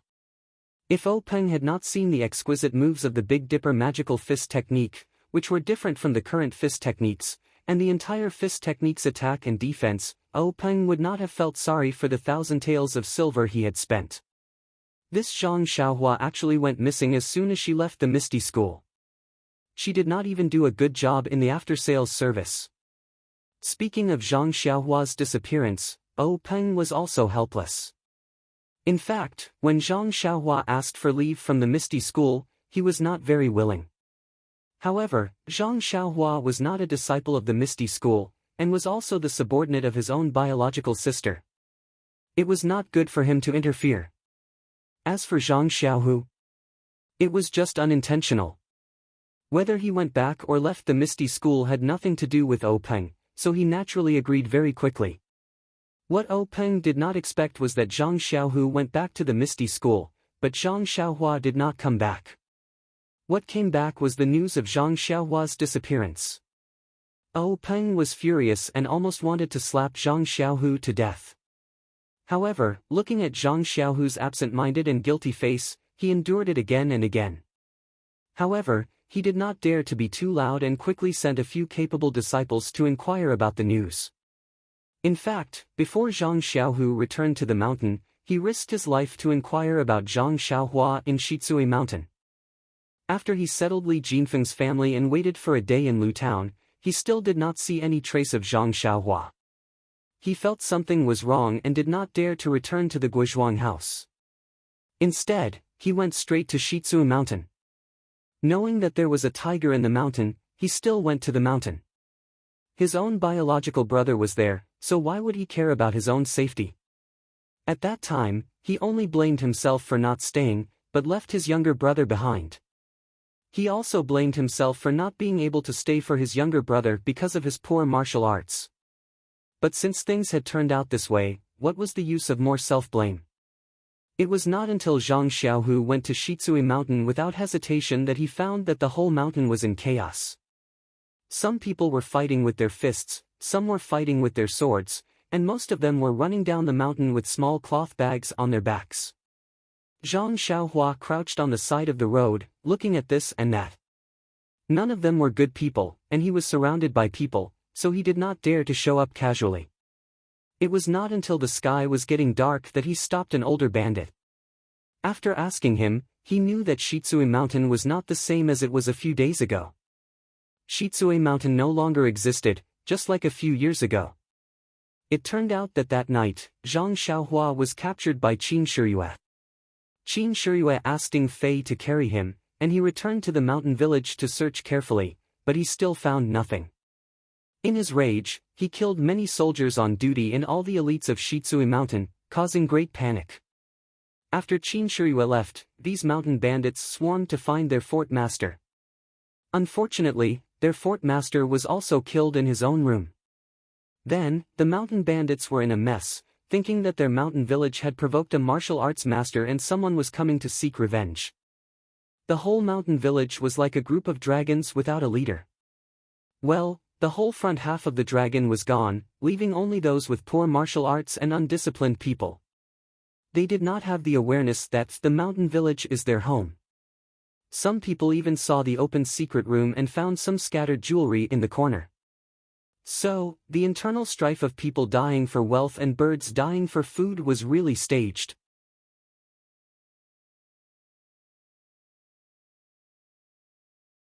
Chapter 331. After fighting and killing, the result was really seen. The property of Li Jinfeng's family was found, and the private goods hidden by other people were also found. It was like pouring cold water into a hot pot of oil, and the pot exploded in an instant. The scene became more difficult to control. More people were killed and injured, and the property was also robbed in a mess. It was not until Zhang Xiaohu came to Shitsui Mountain again that the dog-eat-dog farce came to an end. The surviving people took their own gains, got off the pirate ship, abandoned the darkness for the light and found a way out. Zhang Xiaohu was confused by the words of the bandit. When did his brother become so powerful? Was there such a divine power? But no matter how carefully he asked, he couldn't get anything. After all, those who could survive now were extremely cunning old bandits. Moreover, the bandit himself didn't see Qin Shiyue kill people. As he said, the martial arts master killed people like slaughtering chickens. The people on the wall of the stockade were killed before they had time to react. The rest of the people woke up and shouted loudly. When they fled, many more were killed. When the others woke up, it was already dawn. The martial arts master had already gone far away. Who could see the true face of Mount Lu? With a mind full of doubts, Zhang Xiaohu let the bandit go first. He couldn't block the bandit's way of turning over a new leaf, could he? But Zhang Xiaohu heard the lethality of the martial arts master. He was definitely not his brother, Zhang Xiaohua. But since this person was not his younger brother, then where did his younger brother go? Was he killed by the martial arts master who came to seek revenge as a bandit? Thinking of this, Zhang Xiaohua could no longer ambush on the side of the road. He jumped up and went up Shitsui Mountain along the mountain road. When Zhang Xiaohu stepped into the gate of Shitsui Mountain, there was a mess in front of him. Fortunately, the bandits in the stockade were used to disbanding. They robbed in an orderly manner and didn't set fire to the stockade. It seemed that they planned to go up the mountain again. There were only worthless corpses scattered all over the ground. Many bandits in the stockade had already run away. The rest were the old, weak, sick, and disabled, puppies and kittens. No one cared that a stranger would come to the stockade. Moreover, this person only looked at each corpse carefully. They thought that this guy just came to take the wealth of the dead. They all sneered in their hearts, why did this guy only think of it now? The corpses underground have been swept away by us countless times. How can there be any surplus wealth? Then they were busy with their own things and went crazy for the last time. There were hundreds of corpses on the ground. Zhang Xiaohu looked through them one by one, regardless of their body shape or dress, for fear of missing something. Every time he turned over a corpse, he was afraid to see a familiar face. But after examining all the corpses, Zhang Xiaohu was overjoyed. Since there were no corpses, there must be hope of survival. So he worked hard again to look through all the places in the stockade, but still found nothing. At this time, he was completely relieved. Thinking of his brother's lightness skill, he must have run away. Right, at that time, Zhang Xiaohu suddenly had a thought, did Xiaohua go back to the Guizhuang house first? The steady Zhang Xiaohu did not immediately return home. Instead, he looked through all the corpses again until the sky brightened. After working all night, he was full of energy and rode back to the Guizhuang house. He was really looking forward to when he returned to the Guizhuang house. His younger brother would be holding a bowl of rice and squatting under a tree, laughing at him for coming back so late. How could he be so stupid that he didn't know to go back to the Guizhuang house first? But when he rushed back to the Guizhuang house and saw his mother and sister-in-law waiting for him at the village entrance, he knew that something was wrong. His heart turned cold. Xiaohua really did not come back. Zhang Xiaohu's mind turned countless times, but he did not have any good excuses. If he said that Zhang Xiaohua went back or did something else, how could he explain the empty date red horse beside him? But if he told his mother about Zhang Xiaohua's disappearance, how could he open his mouth? Guo Sufei, who was at the village entrance, was also bitterly waiting for her two sons to return. First, she comforted herself that Li Jinfeng's family was warm and wanted them to stay for one more day. But 2 days had passed. Which family would have such a reason to keep their guests? As a result, Guo Sufei could no longer sit still. She had been waiting at the entrance of the village the night before yesterday, hoping that her son would return. Last night, she also did not sleep well. At dawn, she had been waiting at the entrance of the village. When it was close to noon, she saw a familiar date red horse appear. Her heart was filled with joy, but she immediately saw an empty horse. That horse was missing her heart. When Zhang Xiaohu arrived at the village entrance and dismounted from the horse, Guo Sufei tightly grabbed Zhang Xiaohu's arm, gritted her teeth, and interrogated Zhang Xiaohua's whereabouts. Zhang Xiaohu's face was ashen. How could he dare to tell the truth at the village entrance? He only pulled his sister-in-law and dragged his mother back to the small courtyard. When the whole family was gathered, he told the whole story. When she heard that her own son, who was trying to save someone, had ended up missing, Guo Sufei could not help but feel sad. She knew that her son's actions were the actions of a man and were righteous. But after all, the person he saved was a stranger she had never seen before, and the one who went missing was her son, who she was worried about. How could she not cry? Zhang Kai and Mr. Liu had different feelings. After all, they were both born as strict fathers. They felt that for a child to do such a righteous and awe-inspiring thing, it was exactly what a man should do. They were quite proud. Even if they were on the side, they would still encourage and gladly go forward. Moreover, they still had not received the most serious grievous news. And Zhang Xiaohua had acted for righteousness, so she must be loved by heaven and earth. How could she die so easily? Alas, how could they know that heaven and earth were heartless and treated all living things like straw dogs? In this world, how much righteousness could be preached and how much good intentions could be rewarded? If Zhang Xiaohua had not been coincidentally lucky, she would have been captured and taken to the Dragon God sect long ago. Who knew what her ending would be? Everyone tried to persuade Guo Sufei, but they could not ease the knot in her heart. In the end, it was Mr. Liu, who was not involved in the matter, who probed, "Could we ask the Misty School to help Zhang Xiaohua?" This sentence was like an epiphany, waking Zhang Xiaohu up.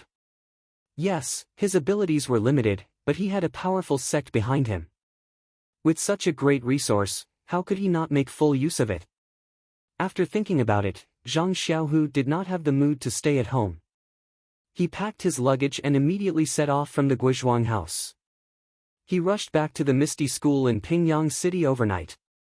He also made an appointment with his family. Once there was any news, he would ask someone to inform them immediately.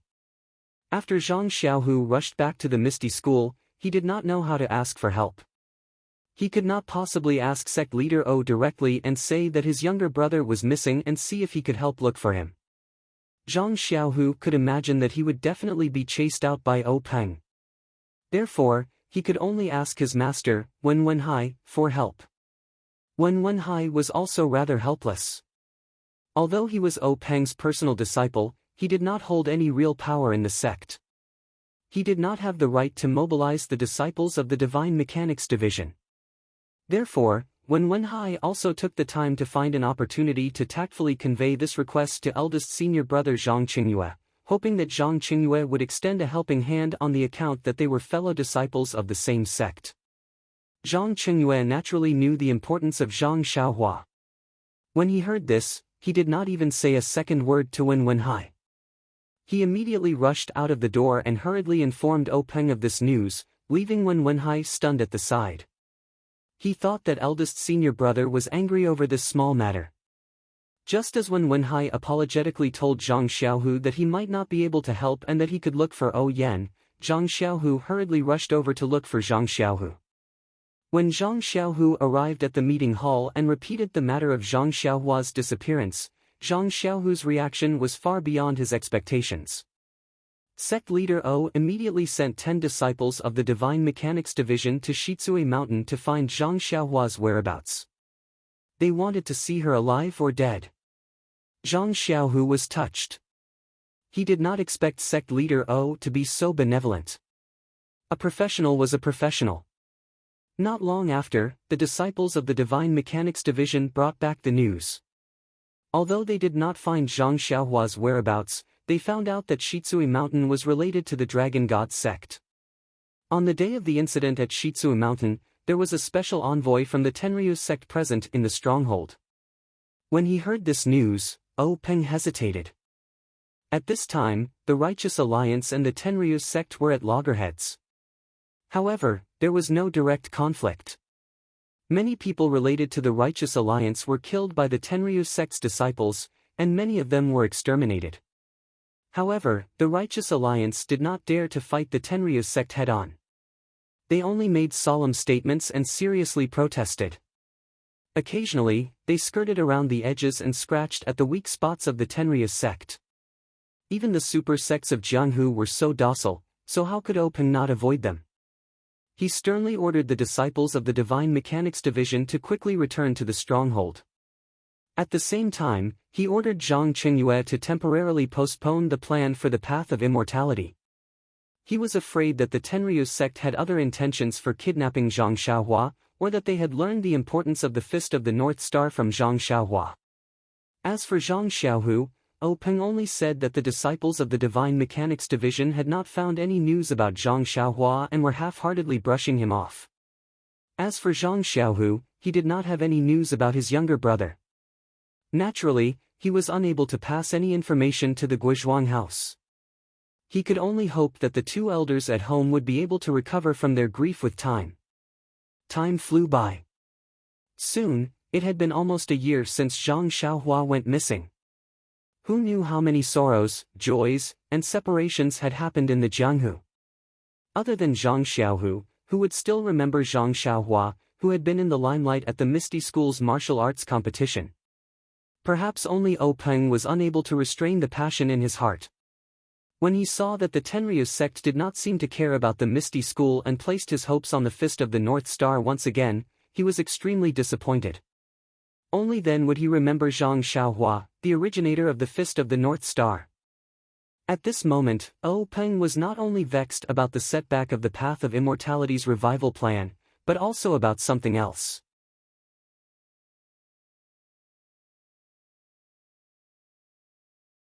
Chapter 332.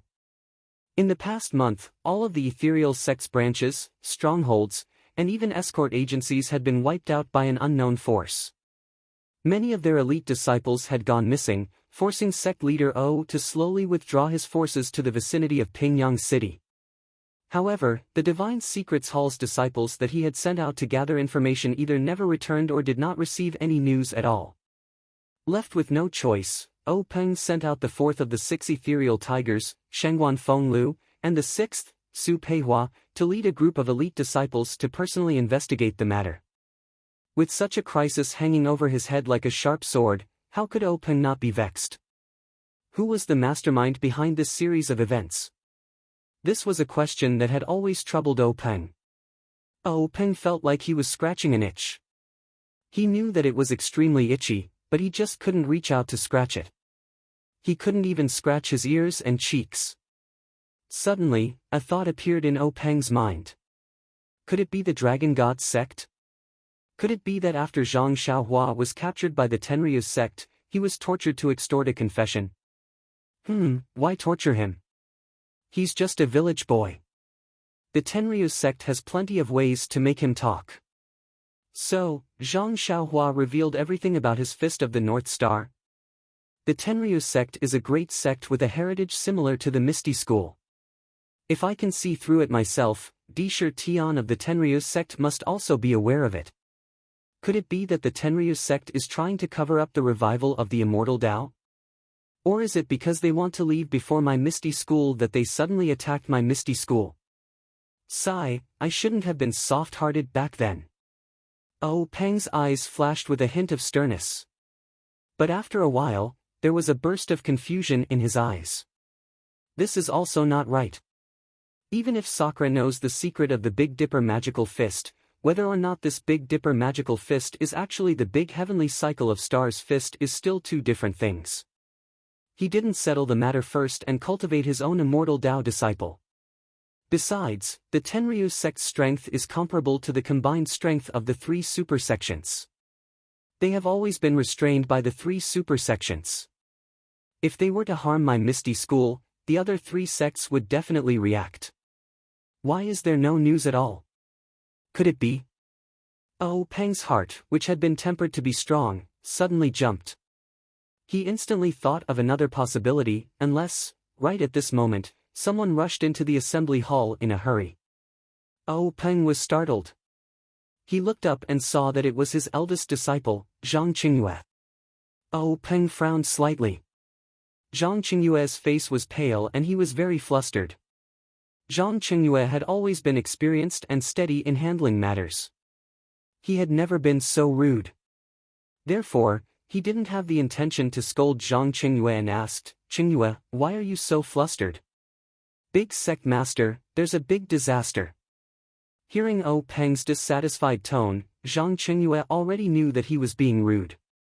However, it wasn't the time to pay attention to it. "Big disaster?"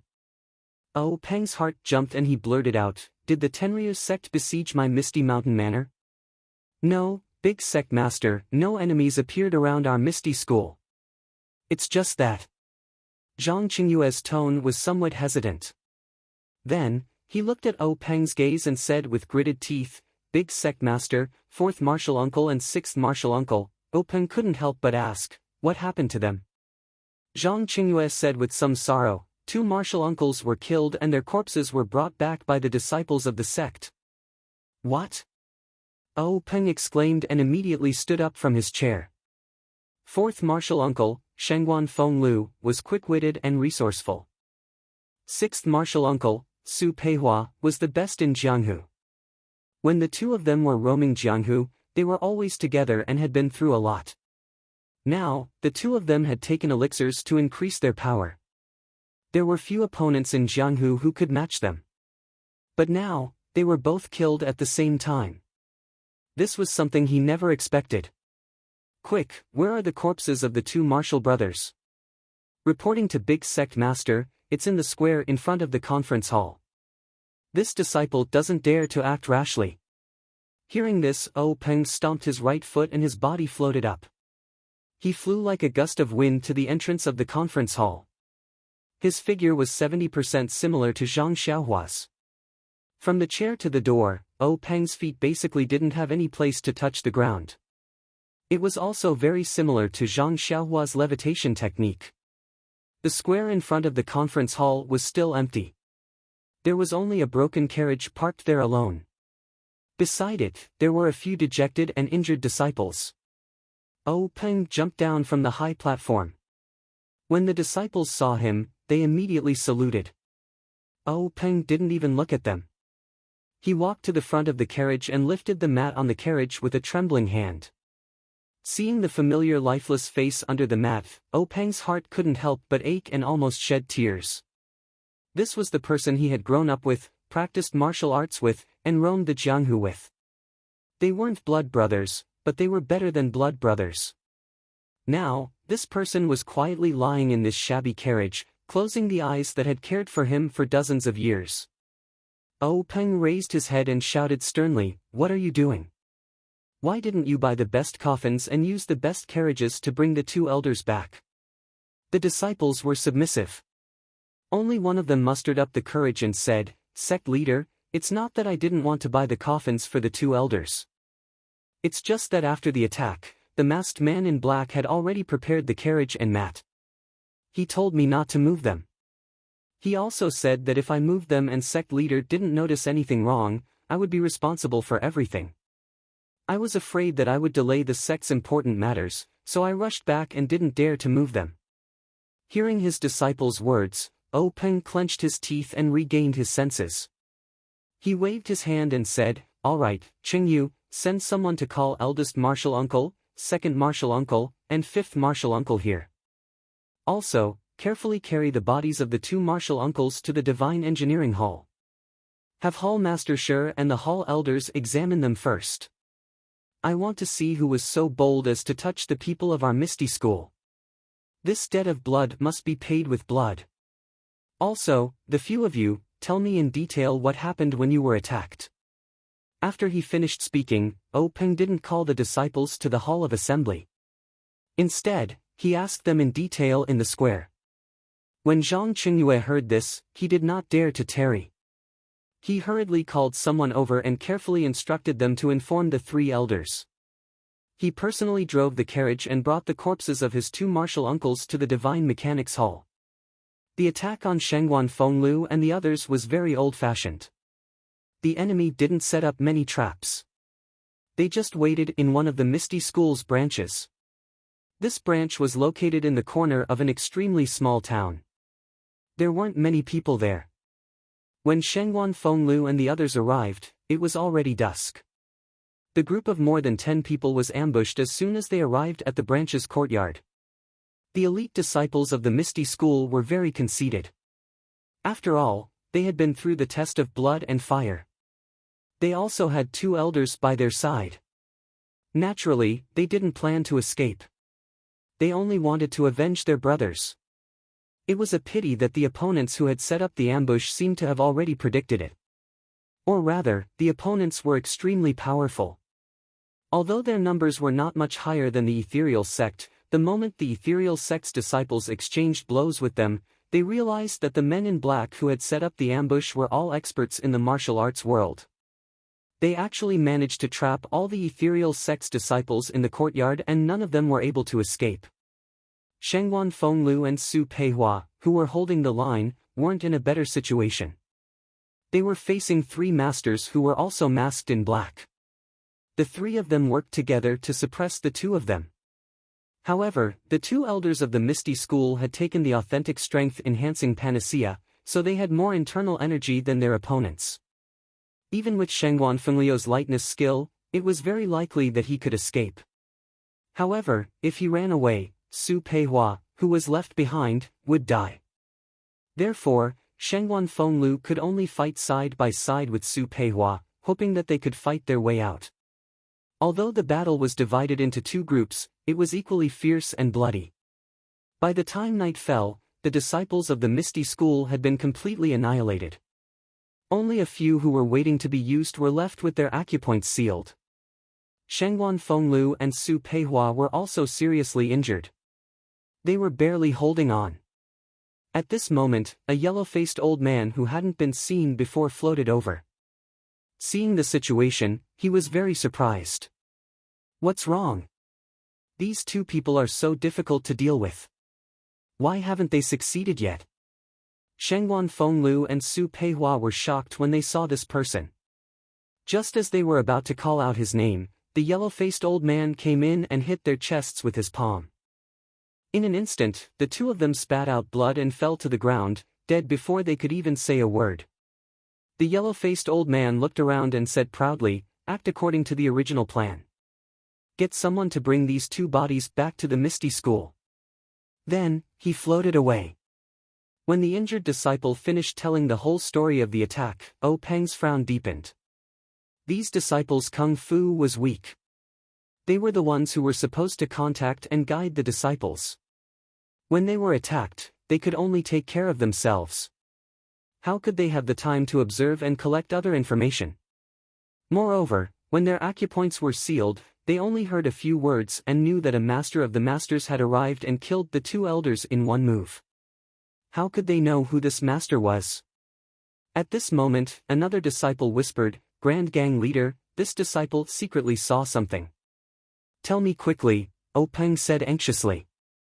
Among the 3 people who besieged the elders, one of them was wearing a felt hat. It was very strange, so I took a few more glances at him. Moreover, when they let us go, I took another glance at that person. At this time, his felt hat was gone. I reckon that the 2 elders had taken it away, but he was bald. The Dalan Temple. Peng called out the name of this sect. If there was a sect that had the strength to wipe out so many elite disciples of the Misty School, and even 2 elders, then the Dalan Temple should be one of them. If there was a recent grudge with the Misty School, then the Dalan Temple should be at the top of the list.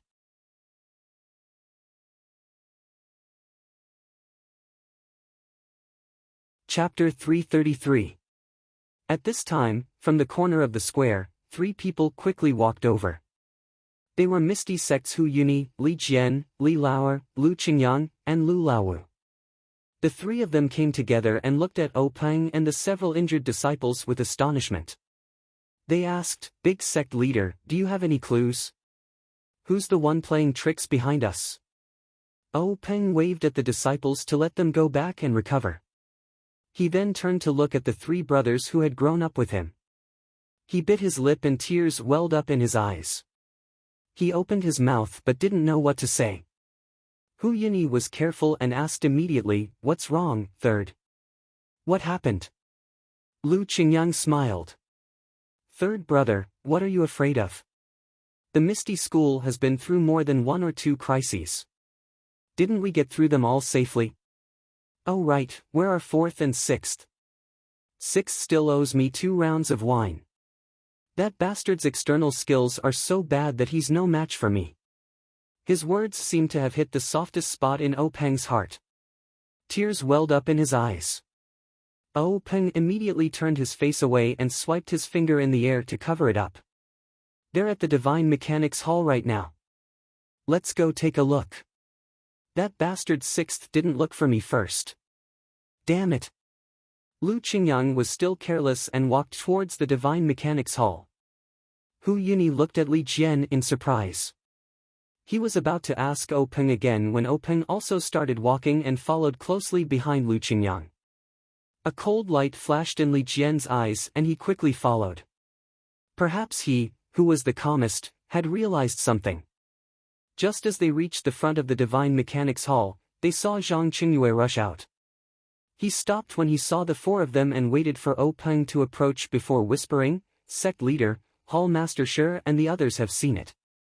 Is it the Dalan Temple's technique?" Before Zhang Qingyue could reply, Lu Qingyang shouted, "What? The Dalan Temple's technique?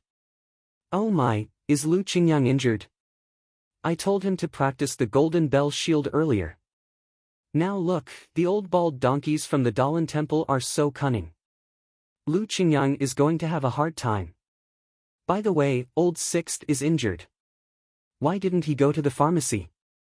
In an instant, Hu Laode and Li Laoer, who were following behind him, seemed to have understood something.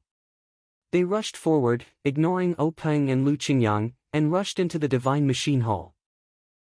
Peng raised his hand in an attempt to stop her, but he only managed to raise his arm a little before it fell limply to the ground. Old Fifth Lu didn't understand and followed him in. Just as Peng was about to take a step forward, Zhang Qingyue said, "Grand Sect Master, the 2 martial uncles didn't die at the hands of the Dalan Temple. The 2 fatal palm prints on their bodies were from the Righteous Alliance's Grand Universe Palm." Ah! Zhang San's Grand Universe Palm. How is this possible? Peng was even more surprised. At this moment, Old Fifth Lu's sorrowful shout came from the Divine Mechanics Hall, "Old Fourth! Old Six!" What followed was a burst of wailing. Peng looked at the door of the Divine Mechanics Hall. His feet moved slightly, but he quickly retracted them. Standing there silently, Peng stroked the short beard on his chin and frowned deeply. After a while, he instructed Zhang Qingyue, "Qingyue, hurry and inform the disciples to be on full alert from now on. I reckon that there will be strong enemies coming soon. Be prepared to drag Ethereal Peak in. Also, send more men to move all the precious items in the manor to the secret chamber. If anything happens, we'll defend against the enemies with the mountain. This manor is easy to attack but hard to defend. We can only rely on Ethereal Peak. Oh right, also, find someone to send the young mistress to Ethereal Peak. This has to be done first." Zhang Qingyue's expression froze when he heard that. He hurriedly accepted the order and was about to leave. Peng stopped him and whispered in his ear. Zhang Qingyue was shocked and puzzled. He asked, "Master, are we really going to do this?" Peng nodded. "Let's do it. It's either the fish dies or the net breaks. Even if we die, we'll make sure that their efforts are in vain." "But, Master, will this person succeed?" "Sigh, man proposes, God disposes. Who knows?" Zhang Qingyue nodded and left with the order. Peng sighed as he watched Zhang Qingyue leave in a hurry. Then, he took a deep breath and tidied his clothes before walking steadily into the Divine Secrets Hall. In the Divine Secrets Hall, 2 tall wooden coffins were placed in the middle. Although the sun was shining brightly and a lot of sunlight shone in, it was still desolate. The Divine Secrets Hall's Shiyukun and 2 white-haired elders stood beside the coffins with their hands clasped behind their backs. They looked sad. Big Bro Hu and Li Laoer stood on the other side, staring at their 2 junior brothers in the coffins. No one knew what they were thinking. Only Old Fifth Lu held on to Su Lalio's hand like a child. Tears streamed down his face. Oh Peng quietly walked to a corner of the coffins. He did not speak and just looked at it quietly, as if he was reminiscing about the past. The entire Divine Secrets Hall had long lost its former solemnity. Only sorrow filled the entire hall. After a while, old Fifth Lu had cried enough. He jumped up, wiped his tears and ran to Oh Peng. He tugged at Oh Peng's clothes and shouted, "Lao Lu, who did it? Was it the bald donkeys from the Dalan temple? Which one? I must settle this with him today so that sixth brother can rest in peace in the underworld." Oh Peng looked at Lu Qingyang and said softly, "Lao Lu, calm down and listen to me." "Calm down my ass. How can I calm down? Lao Lu and Lao Lu were killed and they even sent someone to their doorstep. Isn't this a slap to the Misty School's face? If I don't take revenge, my surname is no longer Lu. Lao Lu, tell me who it is. Is it Chang'eng or Changsheng? Did Changsheng do it himself?" Oh Peng said with a gloomy face, "The fatal injuries on Lao Lu and Lao Lu were caused by Zhang San from the Righteous Alliance. However, it was said that there were monks involved. I suspect that the Dalan Temple was involved. Zhang San. This ruffian has never interfered with our Misty School. How dare he do this? I'm going to find him." After old Fifth Lu finished speaking, he swung his arm and was about to rush out. How could Oh Peng let him go? He pulled him back and advised, "Lao Lu, where are you going to find him? Are you going to kill your way to the Righteous Alliance's main peak? Even if it's the Righteous Alliance's righteous peak, so what? At the very least, I'm about 200 pounds. I'm going to go against the Righteous Alliance." Old Fifth Lu was full of pride. He threw Oh Peng's hand away and was about to leave. At this moment, Big Boss Hu scolded, "Lao Lu, stop. Don't you think it's chaotic now? Do you want us to worry about you? Do you want us to watch you get sent back by someone else?" Old Fifth Lu listened to Big Boss Hu the most. Naturally, he didn't dare to move half a step. He only said loudly, "But, Big Brother, Lao Lu and Lao Lu." After saying that, he stomped his feet vigorously. In the end, he squatted down and used his fists to hit the ground. After a few hits, blood dripped from his fists. Seeing this, Big Boss Hu sighed and didn't stop him. Oh Peng walked over and patted Lu Qingyang's shoulder, saying, "Lao Lu, get up. Don't worry, we'll definitely avenge Lao Lu and Lao Lu. Even if we have to sacrifice all of our Misty School's resources, we'll kill our way to the Righteous Alliance's peak." "Good." Lu Qingyang immediately stood up. He ignored the blood on his hands and asked, "When are we leaving?" Oh Peng smiled bitterly, "Lao Lu, don't worry. Even if we don't kill our way to the Righteous Alliance's peak, they'll immediately send us to our door." "Is that so?" Big Boss Hu and Old Fifth Lu asked in unison. However, while Lu Qingyang was pleasantly surprised, Hu Yuni was somewhat astonished. "What's going on here? Lao Lu, tell us in detail." Big Boss Hu frowned and asked. After Oh Peng explained the matter in detail, Big Boss Hu frowned even more and said, "If that's the case, our Misty School is now facing the most serious situation. If anything goes wrong, we'll be in danger of being exterminated. However, why would the Righteous Alliance join hands with the Dalan Temple?" Oh Peng smiled bitterly, "I'm just guessing. I don't have any real evidence. Maybe that baldy is just a baldy. Our Misty School can't afford to offend either of these two sections. Just one of them is enough for us to deal with, let alone two sections. I can't find any reason for the two sects to join hands against our Misty School. Could it be that they're shifting the blame to others? What Big Brother said makes sense. There's another possibility, which is the Tenryu sect." Hearing this, Hu Yuni gasped and said, "The Tenryu sect is a colossus. It's an existence that can contend with the entire Righteous Alliance. When did we get into such trouble?" Oh Peng explained, "Big Brother, there's only one possibility. If it's the Tenryu sect, they wouldn't be so troublesome. They could just directly attack us. This method isn't their style. But if it's not them, then it's the Righteous Alliance. The grand heaven-earth hand isn't something that ordinary people can imitate. Yes, Big Brother, it's most likely the Righteous Alliance. But they have no reason to do such a heinous thing in Jianghu. Could it be? At this point, the two of them said in unison, "It's the secret plane." But we've kept the news about the secret plane very well.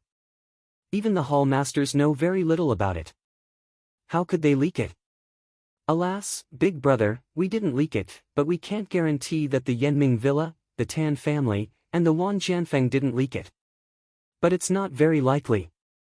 Yanming Jusher is an extremely cautious person. His Yanming Villa is not easy for outsiders to enter.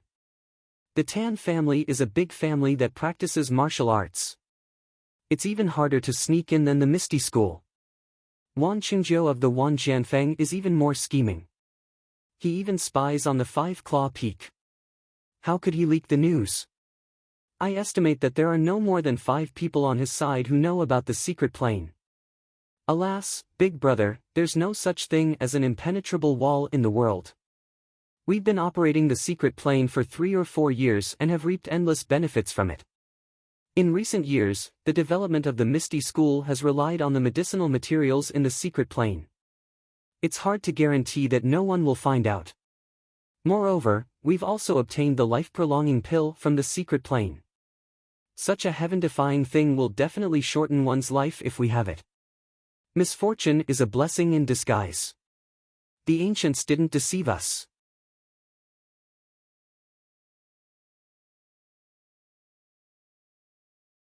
Chapter 334. When the two of them analyzed up to this point, they had already determined that the news of the secret plane must have been leaked, which attracted the attention of the Righteous Alliance. Success is because of the secret plane, failure is also because of the secret plane. Hu Yinyi sighed. Earlier, when they obtained the treasures of the secret plane, they had naively fantasized that if there was a critical moment like today, they would hand over the map and the life-prolonging pill. A wise man submits to circumstances and can barely survive the crisis of the sect being exterminated, even if they had to be a coward, so what? However, the current situation developed greatly beyond their initial expectations.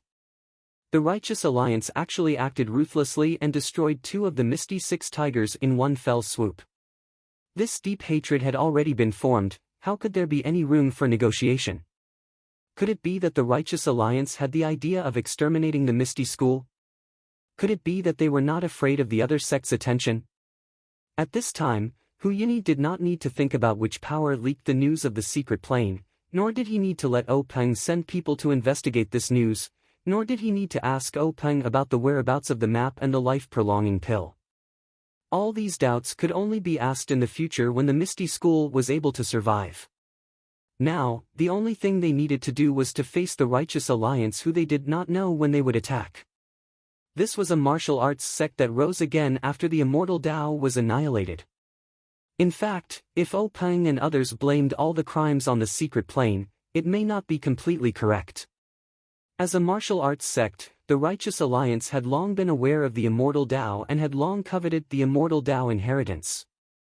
The previous Xiang Long family was just the tip of the iceberg of the Righteous Alliance's immortal Tao inheritance.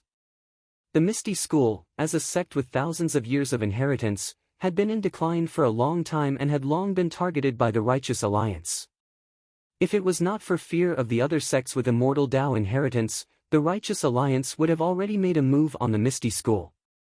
And this secret plane was just a fuse. Even if there was no secret plane, sooner or later, the Righteous Alliance would inevitably make a move on the Misty School. Who told the Misty School to have the immortal Tao inheritance but was unable to protect it? This annexation of the Misty School was nothing more than a drill that the Righteous Alliance had been preparing for a long time. Peng continued, Big Brother, Second Brother, Fifth Brother, the Righteous Alliance came in a menacing manner. First, they reduced our forces in the periphery of our Misty School. Then, they set up a trap to make us lose our brothers. I presume that they have been plotting this for a long time. Moreover, they sent the remains of 4th brother and 6th brother back. This is not only a blow to our confidence, but also a signal for us to attack. I estimate that the Righteous Alliance will launch their final attack on us tomorrow at the latest. Aha! Old Fifth Lu shouted and jumped up. Third brother, I'll go get my axe. I'll guard the archway. I'd like to see if that yellow-faced Zhang San can step on my body and walk into the Misty School. With that, he ran out of the Divine Mechanics Hall like the wind. Peng raised his hand to stop him, but Hu Yinyi said, "Let Old Fifth go." Then he said to Li Jian, "Second brother, go and watch him. Don't let him do anything stupid." Li Jian didn't say anything and chased after him. After the two left, Hu Yinyi asked, "Third brother, do you think we should send a message to the Dalan Temple and the Cult of Incense? Ask them to come and help us?" Well, the Dalan Temple hasn't been cleared of suspicion. They might not, maybe it's just a bald man. Even if it's a monk, it doesn't mean that the Dalan Temple is involved. After all, they are all part of the path of immortality. They might help us. Help us? Peng sneered. According to the records, when the Shindao sect was destroyed, the Dalan Temple didn't help us. That was then and this is now.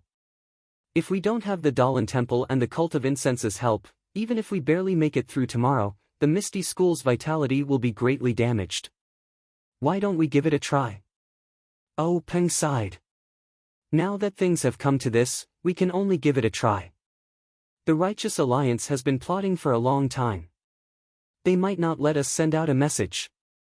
Then, Peng said to Hall Master Shi of the Divine Mechanics Hall, "Hall Master Shi, send a few elite disciples in groups to the Dalan Temple and the Cult of Incense to ask for help." Shi Yukuan cupped his hands and said yes. Then, he quickly left with two elders. For a moment, the Divine Mechanics Hall fell into silence. Peng and Hu Yinyi were like stone statues.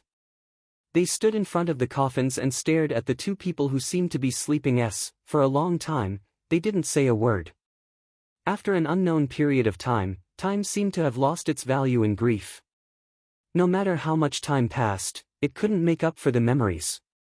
Suddenly, Peng opened his mouth and said softly, "Big brother." Third brother, sigh. In the past, when I saw other people go through life and death, I always felt that it was because of love. But now that it's my turn, I know what it means to be a hero with a short breath. I watched you all grow up. Us 6 brothers have roamed the Jianghu together since we were young. How many storms of blood have we safely walked through? Of course, we've long held our heads in our hands. But who would have thought that when the Misty School was flourishing, something like this would happen? I thought I would be the first to lie in the coffin. That's right, big brother. Parting is inevitable in life. I didn't know that death was so close to us, forcing us to be unprepared. Hu Yinyi sighed but didn't say anything. Peng continued, "Big brother, I have an extremely important matter to entrust to you." Entrust? Third brother, what do you mean? It's like this, big brother. This time, the Righteous Alliance came prepared. They must have made a meticulous plan. Our Misty School hastily accepted the challenge. Moreover, their strength is clearly not on the same level. I'm worried that our Misty School won't be able to escape this misfortune. Hu Yinyi didn't reply. He seemed to know that Peng wasn't lying. Big brother, the Misty School can be destroyed, but the Misty School's legacy can't be lost. As the leader of the Misty School, I can't abandon my brothers at this time. The heavy responsibility of protecting the Misty School's descendants will be entrusted to Big Brother. This? Hu Yinyi muttered to himself. He wasn't an impulsive person and was very clear about the severity of the matter. Otherwise, he wouldn't have given the position of leader of the Misty School to Peng.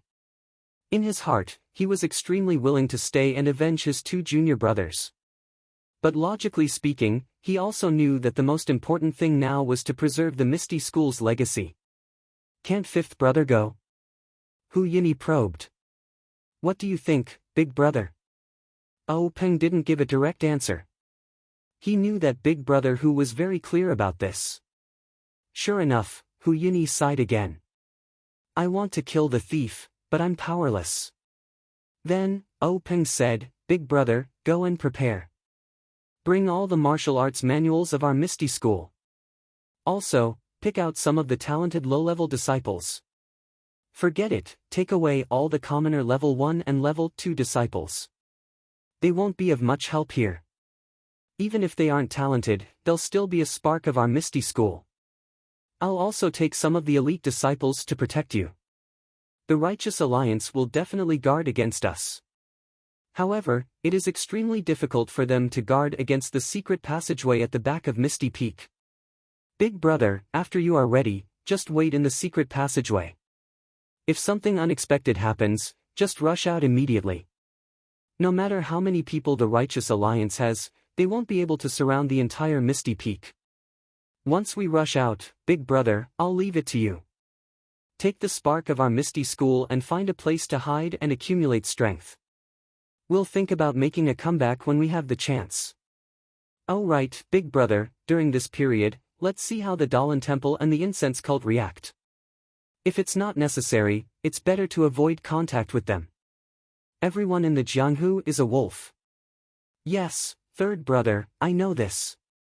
Although I don't have the talent and vision of a faction leader like you, I'm still confident in protecting these little bastards. But, third brother, I gave you the position of faction leader back then. Today, you'll have to take the blame for me. Big brother, as the faction leader, I have to take the blame for the entire faction. I already had this awareness when I took over the Misty School from Master. Big brother, don't worry. Maybe things aren't that bad. Maybe the Dalan Temple and the incense cult have already noticed the Righteous Alliance's movements and are on their way to help. These words were extremely unrealistic.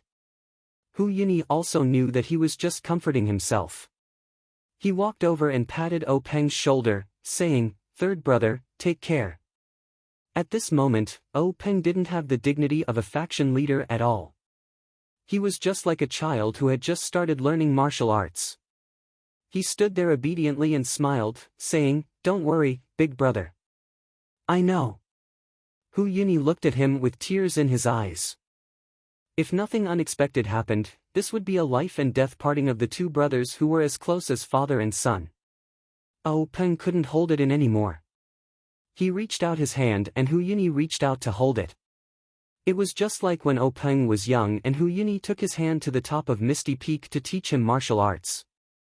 Big brother, be careful. Third brother, be careful too. Out of all the words he could say, he could only say this ordinary sentence. Immediately after, the two brothers let go of each other and laughed loudly. What joy is there in being a great man who can support the heavens and earth? What is there to fear in death? Life is like a floating cloud that comes with the wind and goes with the wind. With that, Hu Yunyi flicked his sleeves and rushed out of the door. O Peng stood there in a daze for a moment, feeling the loneliness after a feast. Just as he was about to turn around and look at his brothers in the coffins, he heard hurried footsteps outside the door. At this moment, O Peng couldn't even be bothered to frown as he walked slowly towards the entrance of the Divine Secrets Hall. He had just taken a few steps when he saw Zhang Qingyue rushing in with a nervous expression. Zhang Qingyue was originally extremely flustered. However, when he saw O Peng's unhurried manner, he was stunned at first.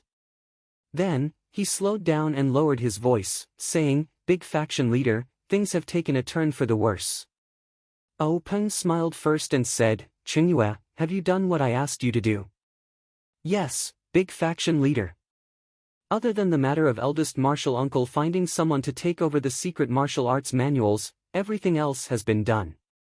Good. Qingyue, as the eldest disciple of the Misty School's headmaster, you should have the resolve to surpass others. I know that you're handling the sect's affairs with ease, but you lack the tempering in times of danger. This is a chance given to you by the heavens. As long as you get through this crisis, you'll be able to look down on others, and I can also rest assured that the entire Misty School will be in your hands.